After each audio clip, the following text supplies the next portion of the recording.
ಓಂ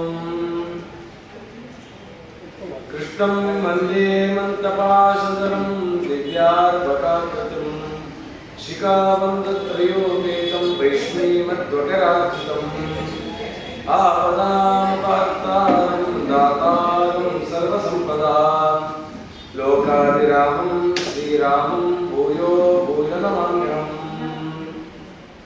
ಶ್ರೀನಿವಾಸಂ ಜಗನ್ನಾಥಂ ಪದ್ಮಾವತ್ಯಾಭಿರಾಜಿತಂ ಬ್ರಹ್ಮಾದ್ಯೈ ವಿನುತಂ ವಂದೇ ಕುಲದೇವಂ ರಮಾಪತಿಂ ಸಮಚರಣ ಸರೋಜಂ ಸಾಂದ್ರ ನೀಲಾಂಬುದಾಭಂ ಜಗದನೀತಪಾಣಿಂ ಮಂಡಲಂ ಮಂಡನಾನಾಂ ತರುಣ ತುಳಸಿ ಮಾಲಾ ಕಂದರಂ ಕಂಜನೇತ್ರಂ ಸದೈವ ಬಲಹಾಸಂ ವಿಠ್ಠಲಂ ಚಿಂತಯಾಮಿ ಬುದ್ಧಿರ್ಬಲಂ ಯಶೋ ಧೈರ್ಯಂ ನಿರ್ಭಯತ್ವಮರೋಗತಾ ಅಜಾಡ್ಯಂ ವಾಕ್ಪಟುತ್ವಂ ಚ ಹನುಮತ್ಸ್ಮರಣಾತ್ ಭವೇತ್ ಗುರುಮಖಿಲ ಗುಣಗ್ನಂ ಸದ್ಗುಣೈಕಾದಿವಾಸಂ ಶಮದಮಪರಿನಿಷ್ಠಂ ಸತ್ವನಿಷ್ಠಂ ವರಿಷ್ಠಂ ಸಕಲ ಸುಧನಶಿಷ್ಟಂ ನಿತ್ಯ ನಿರ್ಧೂತ ಕಷ್ಟಂ ಅಯಮುಖಪದನಿಷ್ಠಂ ಮಾಂ ಭಜಂತು ಪ್ರಪನ್ನಾಃ ನಮೋಸ್ತು ತಾತ್ವಿಕಾ ದೇವಾಃ ವಿಷ್ಣುಭಕ್ತಿಪರಾಯಣಾಃ ಧರ್ಮಮಾರ್ಗೇ ಪ್ರೇರಯಂತೋ ಭವಂತಃ ಸರ್ವೈರ್ಮಯಿ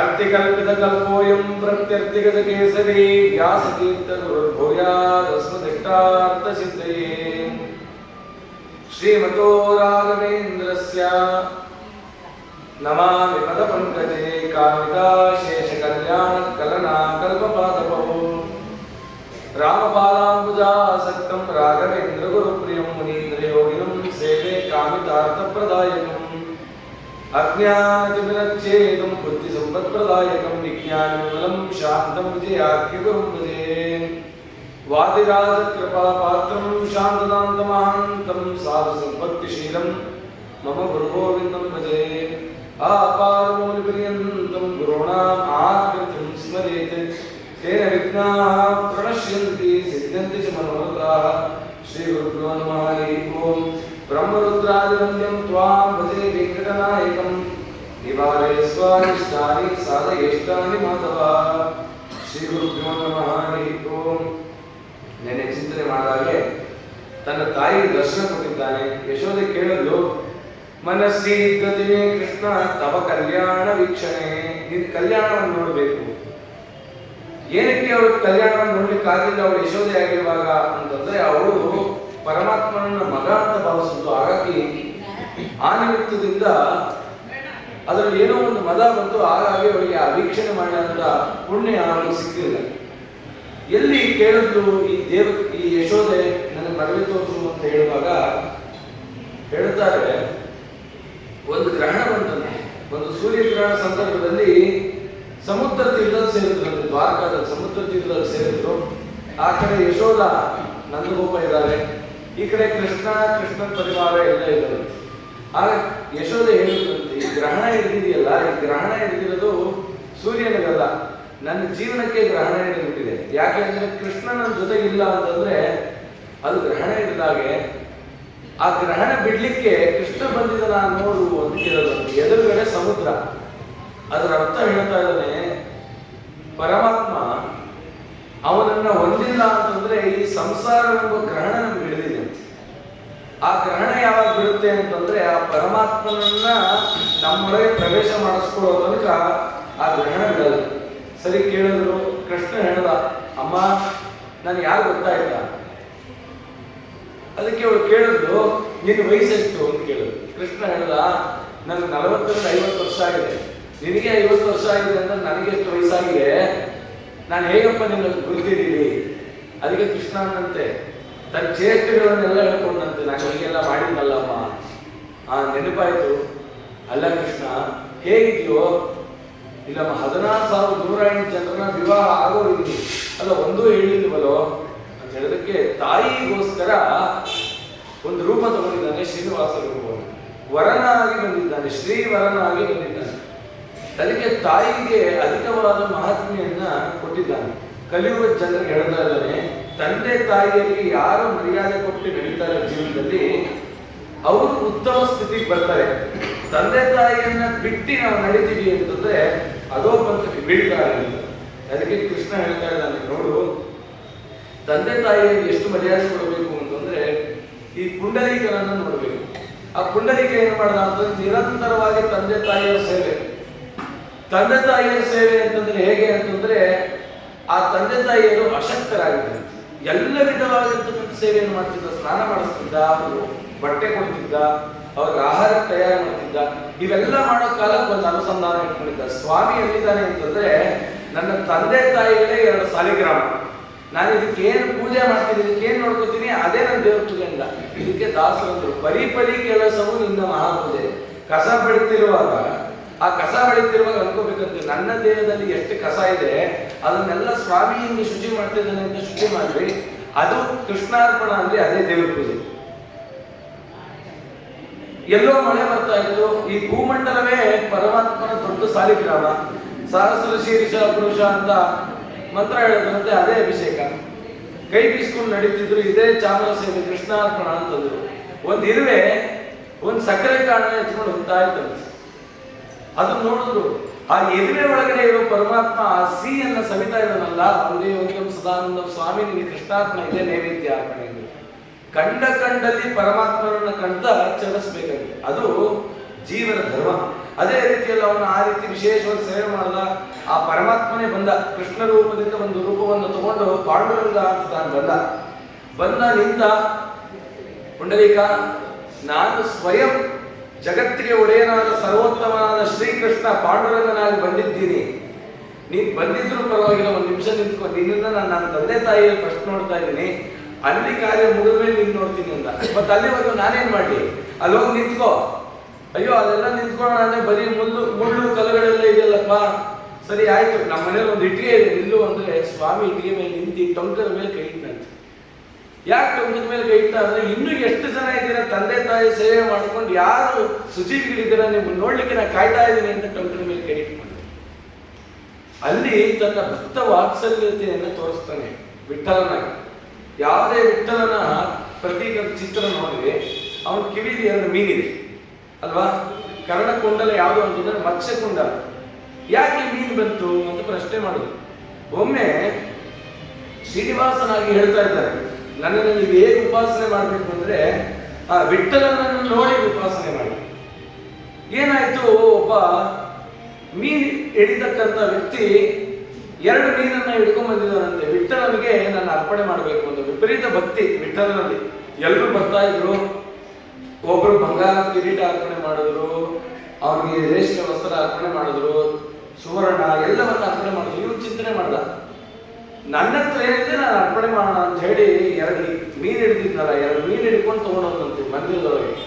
ಅವರೆಲ್ಲ ಬೈಲಿಕ್ಕೆ ಶುರು ಮಾಡಿ ಕಾಲಲ್ಲೆಲ್ಲ ಒದ್ದೆ ಅವನ್ನ ಹೊಸದನ್ನು ಬಿಸಾಕಿದ್ರು. ದರಿದ್ರದವನೇ, ದೇವರ ಹತ್ರ ಮೀನು ತಗೊಂಡ್ಬರೋದ ನೀನು, ಇದನ್ನೇನಾದ್ರು ದೇವರಿಗೆ ಅರ್ಪಣೆ ಮಾಡಿದ್ರೆ ದೇವರು ಸುಮ್ಮನೆ ಬಿಡ್ತಾನ? ದೇವರನ್ನು ಅಪವಿತ್ರ ಮಾಡ್ತೇನೆ ನೀನು ಅಂತ. ಅದಕ್ಕೆ ಸ್ವಾಮಿ ತೋರಿಸ್ತಾ ಇದ್ದಾನೆ, ನಾವು ಮಡಿ ಉಟ್ಕೊಂಡು ಹೋಗಿ ದೇವ್ರನ್ನ ಮುಟ್ತೀವಲ್ಲ, ನಾವು ಮಡಿ ಉಟ್ಕೊಂಡು ಹೋಗಿ ದೇವ್ರನ್ನ ಮುಟ್ಟಿದ್ರೆ ದೇವ್ರ ಮಡಿ ಆಗಲ್ಲ. ದೇವ್ರು ಯಾವಾಗಲೂ ಮಡಿ ಇರ್ತಾನೆ. ಆ ಮಡಿ ವಿಧಾನದ ಸ್ವಾಮಿ ಅಂತ ನಾವು ಮಡಿ ಉಟ್ಕೊಂಡು ಹೋಗ್ಬೇಕು. ಆ ಪರಮಾತ್ಮನ ಮುಟ್ಟಿದಾಗ ನಾವು ಮಡಿ ಆಗ್ತೇವೆ ಹೊರತು ನಾವು ಮುಟ್ಟಿದಾಗ ಪರಮಾತ್ಮ ಮಡಿ ಆಗಲ್ಲ. ಮಡಿ ಅಂದ್ರೆ ಏನು ಅಂತ ಸ್ವಾಮಿ ಹೇಳುವಾಗ ಹೇಳ್ತಾನೆ, ಪರಮಾತ್ಮನ ಸ್ಮರಣೆ ಮಾಡೋದೇ ಮಡಿ. ಪರಮಾತ್ಮನನ್ನ ಬಿಟ್ಟು ಬೇರೆದನ್ನ ಏನ್ ಚಿಂತನೆ ಮಾಡ್ತೀವೋ ಅದು ಮೈಲಿ. ಇದನ್ನ ಅರ್ಥ ಮಾಡ್ಕೊಂಡು ಜೀವನ ಮಾಡ್ತಿದ್ದೀರಾ ಅಂತ ಪ್ರಶ್ನೆ ಮಾಡಿ.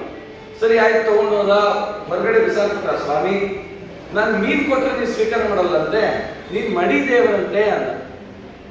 ಪಾಂಡುರಂಗ ವಿಠಲನಿಗೆ ಹೆಂಗಾಯ್ತು ಅಂತಂದ್ರೆ ಭಕ್ತ ಹೊಡೆದಾಗ ಆಯ್ತು ವಿಠಲನಿಗೆ. ಸರಿ ಅಲ್ಲೇ ಮಲ್ಕೊಂಡ್ಬಿಟ್ಟ. ಅವನ್ನ ಎಲ್ಲ ಹೊಡೆದ್ಬಿಟ್ಟಿದ್ದಾರೆ, ಕಲ್ಲಲ್ಲಿ ಹೊಡೆದಿದ್ದಾರೆ, ಮಲ್ಕೊಂಡ್ಬಿಟ್ಟಿದ್ದಾನೆ. ವಿಠಲ ಸ್ವಪ್ನದಲ್ಲಿ ಬಂದ. ಆ ಪುರೋಹಿತ ಇದ್ದಾನೆಲ್ಲ ಅವನಿಗೆ ಗೊತ್ತಿಲ್ಲ, ಅವನಿಗೆ ಪಾಪ ಅವನು ಸ್ವಲ್ಪ ದಡ್ಡ ಅಲಿವೇಕಿ, ಏನೋ ಬೈದ್ಬಿಟ್ಟ ನಿನಗೆ ಅಂತ ಹೇಳಿ ವಿಠಲ ಸ್ವಪ್ನದಲ್ಲಿ ಬಂದು ಆ ಮೀನುಗಾರನಿಗೆ ಮೈಯೆಲ್ಲ ಮುಲ ಮಚ್ಚದ್ನಂತೆ. ನಿಂಗೆ ವಾಸಿ ಆಗತ್ತೆ, ಚಿಂತೆ ಮಾಡ್ಬೇಡ. ಸರಿ ನೀನೇನೋ ನನಗೆಲ್ಲ ವಾಸಿ ಮಾಡಿದೆ, ನಾನು ತಂದು ಕೊಟ್ಟಿದ್ದು ನೀನು ಸ್ವೀಕಾರ ಮಾಡೋದು. ಭಕ್ತರು ಕೊಟ್ಟಿದ್ದನ್ನ ನೀನು ಸ್ವೀಕಾರ ಮಾಡಿದ್ರೆ ಮಾತ್ರ ನೀ ಸ್ವಾಮಿ. ನಾನು ಮೀನು ತಂದು ಕೊಟ್ಟೆ, ನೀನು ಸ್ವೀಕಾರ ಮಾಡಲಿಲ್ಲ ಅಂದಾಗ ವಿಠಲ ಅನ್ನಂತೆ, ನನಗೆ ಕರ್ಣಕುಂಡಲ ಇಲ್ಲ, ಅವನು ಕೆಲಸ ಮಾಡ್ತೀನಿ, ಎಲ್ಲ ರೀತಿ ಕರ್ಣಕುಂಡಲ ಇದೆ, ಮೀನನ್ನೇ ಕರ್ಣಕುಂಡಲ ಮಾಡ್ತೀನಿ ಅಂತ ತನ್ನ 2 ಕಿವಿ ಕಚ್ಚಿಸ್ಕೊಂಡು ಇವತ್ತಿಗೂ ಆ ಸ್ವಾಮಿ ಅದೇ ಕುಂಡಲ ಇಡ್ತಾರೆ ಅಂದ್ರೆ ಅವನ ಎಂತ ಭಕ್ತ ವತ್ಸಲ ಲೆಕ್ಕ. ನಾವು ಯಾರು ಚಿಂತನೆ ಮಾಡ್ಲಿಕ್ಕಾಗಲ್ಲ. ನಾವು ದೇವ್ರನ್ನ ನೋಡೋ ರೀತಿ, ದೇವ್ರು ನಮ್ಮನ್ನ ನೋಡೋ ತುಂಬ ವಿಶೇಷ. ಆ ರೀತಿಯಲ್ಲಿ ಆ ವಿಠಲನನ್ನು ನೋಡಿ ನನ್ನನ್ನು ಉಪಾಸನೆ ಮಾಡಿ ನೋಡಿ ತಂದೆ ತಾಯಿಯನ್ನು ನಾನು ಹೆಂಗೆ ನೋಡಿಕೊಂಡೆ, ತಂದೆ ತಾಯಿಯನ್ನು ನೋಡ್ಕೊಳ್ಳೋರಿಗೆ ಏನು ಅನುಗ್ರಹ ಮಾಡಿದೆ, ಮತ್ತೆ ಭಕ್ತಿಯನ್ನು ಹೇಗೆ ಮಾಡಬೇಕು ಅಂತ ತೋರಿಸಿದ. ಸರಿ, ತಾಯಿ ಎಲ್ಲ ಹೇಳ್ದ, ನೆನ್ನೆಲ್ಲ ಚಿಂತನೆ ಮಾಡಿದ್ವಿ, ಊಟಕ್ಕೆ ಹಾಕಿದ್ವಿ, ಇವೆಲ್ಲ ಆಯ್ತು. ಅಮ್ಮ ನಾನು ಸ್ವಲ್ಪ ವಿಹಾರಕ್ಕೆ ಹೋಗಿ ಬರ್ತೀನಿ ಅಂತ ಹೊರಟಿ ಹೆಂಗ್ ಹೊರಟ ಅಂತಂದ್ರೆ, ಧನುರ್ಬಾಣಧರ ಶ್ರೀಮಾನ್ ಸಾಕ್ಷಾತ್ ಮನ್ಮಥನಾಗಿ ಹೊರಟಂತೆ. ಅವರನ್ನ ವರ್ಣನೆ ಮಾಡುವಾಗ ಹೇಳ್ತಾರೆ, 15 ಮೊಳದ ಪಂಚೆಯನ್ನು ಉಟ್ಕೊಂಡಂತೆ. 15 ಮೊಳ ಅದು ನಾರ್ಮಡಿ, 5 ಮೊಳದ ಬಿಳುಪಾಗಿರ್ತಕ್ಕಂಥ ಶಲ್ಯೆಯನ್ನು ಒದ್ಕೊಂಡಂತೆ, ಟೊಂಕಕ್ಕೆ ಇನ್ನೊಂದು ವಸ್ತ್ರ ಕಟ್ಕೊಂಡಂತೆ. ಯಾಕೆ ಅಂತಂದ್ರೆ ಈ ಧರ್ಮ ಅಧರ್ಮದ ಲೆಕ್ಕಾಚಾರ ಅಂತ. ಮೇಲ್ಭಾಗದ ಧರ್ಮ ಕಾಲು ಅಂದ್ರೆ ನೀವು ಪ್ರತಿದಿನ ಧರ್ಮ ಅಧರ್ಮವನ್ನು ಅಳೆದು ನಾನು ಏನೇನು ಪಾಪಕರ್ಮ ಮಾಡಿದ್ದೀನಿ, ಏನೇನು ಪುಣ್ಯಕರ್ಮ ಮಾಡಿದ್ದೀನಿ ಚಿಂತನೆ ಮಾಡಿ, ಪುಣ್ಯಕರ್ಮವನ್ನು ಪರಮಾತ್ಮಗೆ ಅರ್ಪಣೆ ಮಾಡಿ ಏನೇನು ತಪ್ಪು ಮಾಡಿದ್ದೀರಾ ಅದನ್ನು ಶುದ್ಧ ಮಾಡಿಕೊಡಿ ಎಂದು ತೋರಿಸ್ತಾ ಇದ್ದಾನೆ. ಬಂಗಾರದ ಉಡುದಾರ ಹಾಕೊಂಡಂತೆ ಕನ್ನಡಿಯಲ್ಲಿ ನೋಡೋದಂತೆ ಎಲ್ಲ ದೇವತೆಗಳು ನಕ್ಬಿಟ್ಟು ಆ ಪರಮಾತ್ಮನಿಗೆ ದರ್ಪಣ ಸೇವೆ ಅಂತ ಮಾಡ್ತೀವಿ. ಯಾಕೆ ದೇವರು ತನ್ನನ್ನು ತಾನು ನೋಡ್ಕೊಳಕ್ ಬರಲ್ವಾ ಅಂದ್ರೆ ಅವನು ಸಹಸ್ರಾಕ್ಷ, ಅವನಿಗೆ 1000 ಮೈಯೆಲ್ಲ ಕಣ್ಣೆ, ಅವನಿಗೆ ಅವನ್ನ ನೋಡ್ಕೊಳಕ್ ಆಗಲ್ವಾ ಅಂತಂದ್ರೆ ದೇವರಿಗೆ ಹೇಳ್ಬೇಕಂದ್ರೆ, ಸ್ವಾಮಿ ಇದು ನಾನು ಯಾಕೆ ಕನ್ನಡಿ ತೋರಿಸ್ತೀನಿ ಅಂದ್ರೆ ನನ್ನ ಬಿಂಬ ಮೂರ್ತಿ ನೀನೇ, ನನ್ನ ಒಳಗಡೆ ಇರ್ತಕ್ಕಂಥ ಪರಮಾತ್ಮ ನನಗೆ ಕಾಣ್ತಿಲ್ಲ, ಈ ಕನ್ನಡಿ ಮೂಲಕ ಪ್ರತಿಬಿಂಬ ನಾನು, ನಿನಗೇನು ಅಲಂಕಾರ ಮಾಡಿದ್ದೀನಿ ಆ ಅಲಂಕಾರ ಎಲ್ಲ ನಾನು ಮಾಡ್ಕೊಂಡಿದ್ದೀನಿ, ಈ ಕ್ರಿಯೆ ಎಲ್ಲ ನಿನಗೆ ಚಿಂತನೆ ಮಾಡಬೇಕು. ಆ ರೀತಿ ಕನ್ನಡಿ ನೋಡ್ಕೊತಿದ್ದಾನೆ. ಗೋಪಿಚಂದ ತಗೊಂಡಂತೆ, ಬಿಳಿ ಗೋಪಿಚಂದ ಇತ್ತಂತೆ, ಅವಳು ಪ್ರತಿದಿನ ಮುಕಲಾದೇವಿ ಇಟ್ಕೊತಿದ್ಲು. ಆ ಗೋಪಿಚಂದ ಇಟ್ಕೊಂಡು ಊರು ತಗೊಂಡ್ರೆ ಇಟ್ಕೊಂಡ. ಕಸ್ತೂರಿ ಇತ್ತು, ಕಸ್ತೂರಿಯನ್ನ ಗಂಧವನ್ನ ಕುಂಕುಮವನ್ನು ಸೇರಿಸಿ ತಿಲಕವನ್ನ ಇಟ್ಕೊಂಡ. ಒಳ್ಳೆ ಮೈಕಟ್ಟಂತೆ, ಜರಿಯಾದ ವಸ್ತ್ರವನ್ನ ತಲೆಗೆ ಪೇಟ ಕಟ್ಕೊಂಡ. ಮತ್ತೆ ಸ್ವಲ್ಪ ಮಂಗಲ ಪದಾರ್ಥಗಳು, ಕಸ್ತೂರಿ, ಕುಂಕುಮ, ಅರ್ಶನದ ಬೇರು, ಸ್ವಲ್ಪ ನವರತ್ನಗಳನ್ನೆಲ್ಲ ಒಂದು ಬಟ್ಟೆಯಲ್ಲಿ ಕಟ್ಟಿ ತನ್ನ ಟೊಂಕಕ್ಕೆ ಇಟ್ಕೊಂಡ. ಅಚ್ಚ ಕೆಂಪಾಗಿರ್ತಕ್ಕಂಥ ಜರಿ, ಆ ಜರಿ ಮೇಲೆ ಕಾಣೋ ಹಂಗೆ ಆ ಪೇಟವನ್ನು ಕಟ್ಕೊಂಡಿದ್ದಾನಂತೆ. ಬಂಗಾರದ ಪಾತ್ರೆಗಳು ಹಾಕೊಂಡು ಅಮ್ಮ ಈ ಕುದುರೆ ನಾನು ಹೊರಡ್ತೀನಿ ಅಂತಂದ. ದೇವಮಣಿ ಅಂತ ಕುದುರೆ, ಆ ವಾಯುದೇವರು ಅದರ ಮೇಲೆ ಎತ್ತಿ ಹೊರಟ. ನೆನ್ನೆಲ್ಲ ಚಿಂತನೆ ಮಾಡಿದ್ವಿ. ಆ ಕಾಡಿನಲ್ಲಿ ಅನೇಕ ವಿಧವಾಗಿರ್ತಕ್ಕಂಥ ದೈತ್ಯರು ವ್ಯಾಘ್ರ ಮೃಗಗಳಾಗಿದ್ರು, ಅವರೆಲ್ಲ ಸಂಹಾರ ಮಾಡಿದ. ಒಂದು ಆನೆ ಇತ್ತಂತೆ. ಆ ಆನೆ ಬಹಳ ಮದದಿಂದ ಕೂಡಿ ಆ ಶ್ರೀನಿವಾಸನನ್ನೇ ಘೋರವಾಗಿ ನೋಡ್ತಿತ್ತು. ಆ ಶ್ರೀನಿವಾಸ ಹಟ್ಟಿಸ್ಕೊಂಡು ಹೋದ ಈ ಆನೆಯನ್ನ ಪಡೆಯೋಣ ಅಂತ. ಅದು ಹೋಯ್ತು ಒಂದು ಕೊಳದಲ್ಲಿ ಬಿತ್ತು, ಮತ್ತೆ ಎದ್ದೇಳ್ತು, ಹೀಗೆಲ್ಲ ಆಯ್ತು. ಕಡೆಗೆ ಆ ಮದ ಇಳಿದಂತೆ ಶ್ರೀನಿವಾಸನ ಕಡೆ ತಿರುಗಿ ತಪ್ಪಾಯ್ತು ಅಂತ ಕೇಳ್ಕೊಂಡಿದ್ದ ಆನೆಗೆ, ಸ್ವಾಮಿ ಆಗ್ಲಿ ಅಂತ ಹೇಳಿ ಅದರ ತಲೆ ಸೋಗಿ ನಡಿ ಅಂತ ಕಳಿಸ್ಬೇಕು.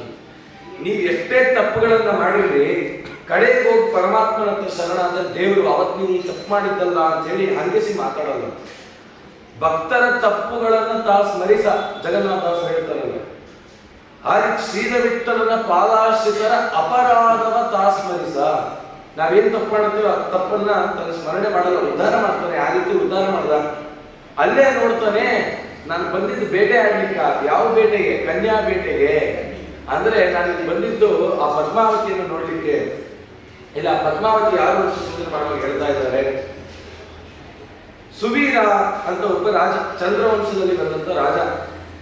ಯಾವಾಗ ಈ ಪಾಂಡವರ ಪಕ್ಷ ಅವರೆಲ್ಲರೂ ಸ್ವರ್ಗಸ್ಥರಾದವಲ್ಲ, ಆ ಸ್ವರ್ಗಸ್ಥರಾಗಿ 1000 ವರ್ಷ ಆದ್ಮೇಲೆ ಜನಮೇಜಯನ 1000 ವರ್ಷ ಕಾಲ ನಂತರದಲ್ಲಿ ಅದೇ ಚಂದ್ರವಂಶದಲ್ಲಿ ಬಂದಂತ ಸುವೀರ ಅಂತ ರಾಜ. ಆ ಸುವೀರ ಮತ್ತೆ ಸುಧರ್ಮ ಅಂತ, ಅವರಿಗೆ ಆ ಸುವೀರ ರಾಜರಿಗೆ ಸುಧರ್ಮ ಅಂತ ಒಬ್ಬ ಮಗ. ಆ ಸುಧರ್ಮನಿಗೆ 2 ಮಕ್ಕಳು, ಒಬ್ಬ ಆಕಾಶರಾಜ, ಒಬ್ಬ ತೊಂಡಮಾನರಾಜ. ಆ ಆಕಾಶರಾಜ ತೊಂಡಮಾನರಾಜ ಇವರಿಬ್ಬರು ಅಣ್ಣ ತಮ್ಮರು. ಆಕಾಶರಾಜ ಅಣ್ಣ, ತೊಂಡಮಾನ ತಮ್ಮ. ಎಷ್ಟು ಧರ್ಮ ಪಾರಾಯಣಗಳು ಅಂತಂದ್ರೆ, ಧರ್ಮ ಯಾವ ರೀತಿಯಲ್ಲಿದೆ, ತನ್ನ ಹಿರಿಯರು ಯಾವ ರೀತಿ ಬದುಕಿದ್ದಾರೆ ಅದೇ ರೀತಿಯಲ್ಲಿ ಆಕಾಶರಾಜ ತೊಂಡಮಾನ ನಡೆದರು. ಭಗವಂತನಲ್ಲಿ ದೃಢವಾದ ಭಕ್ತಿಯನ್ನು ಇಟ್ಕೊಂಡಿದ್ರು. ಪರಮಾತ್ಮನ ವಿಷಯದಲ್ಲಿ ಯಾವಾಗಲೂ ಅವರು ಚಿಂತನೆಯನ್ನ ಮಾಡ್ತಿದ್ರು, ಪರಮಾತ್ಮನನ್ನ ಧ್ಯಾನ ಮಾಡ್ತಿದ್ರು. ಇದೇ ರೀತಿಯಲ್ಲಿ ಧರ್ಮದಿಂದ ನಡೀತಾ ಇದ್ರು.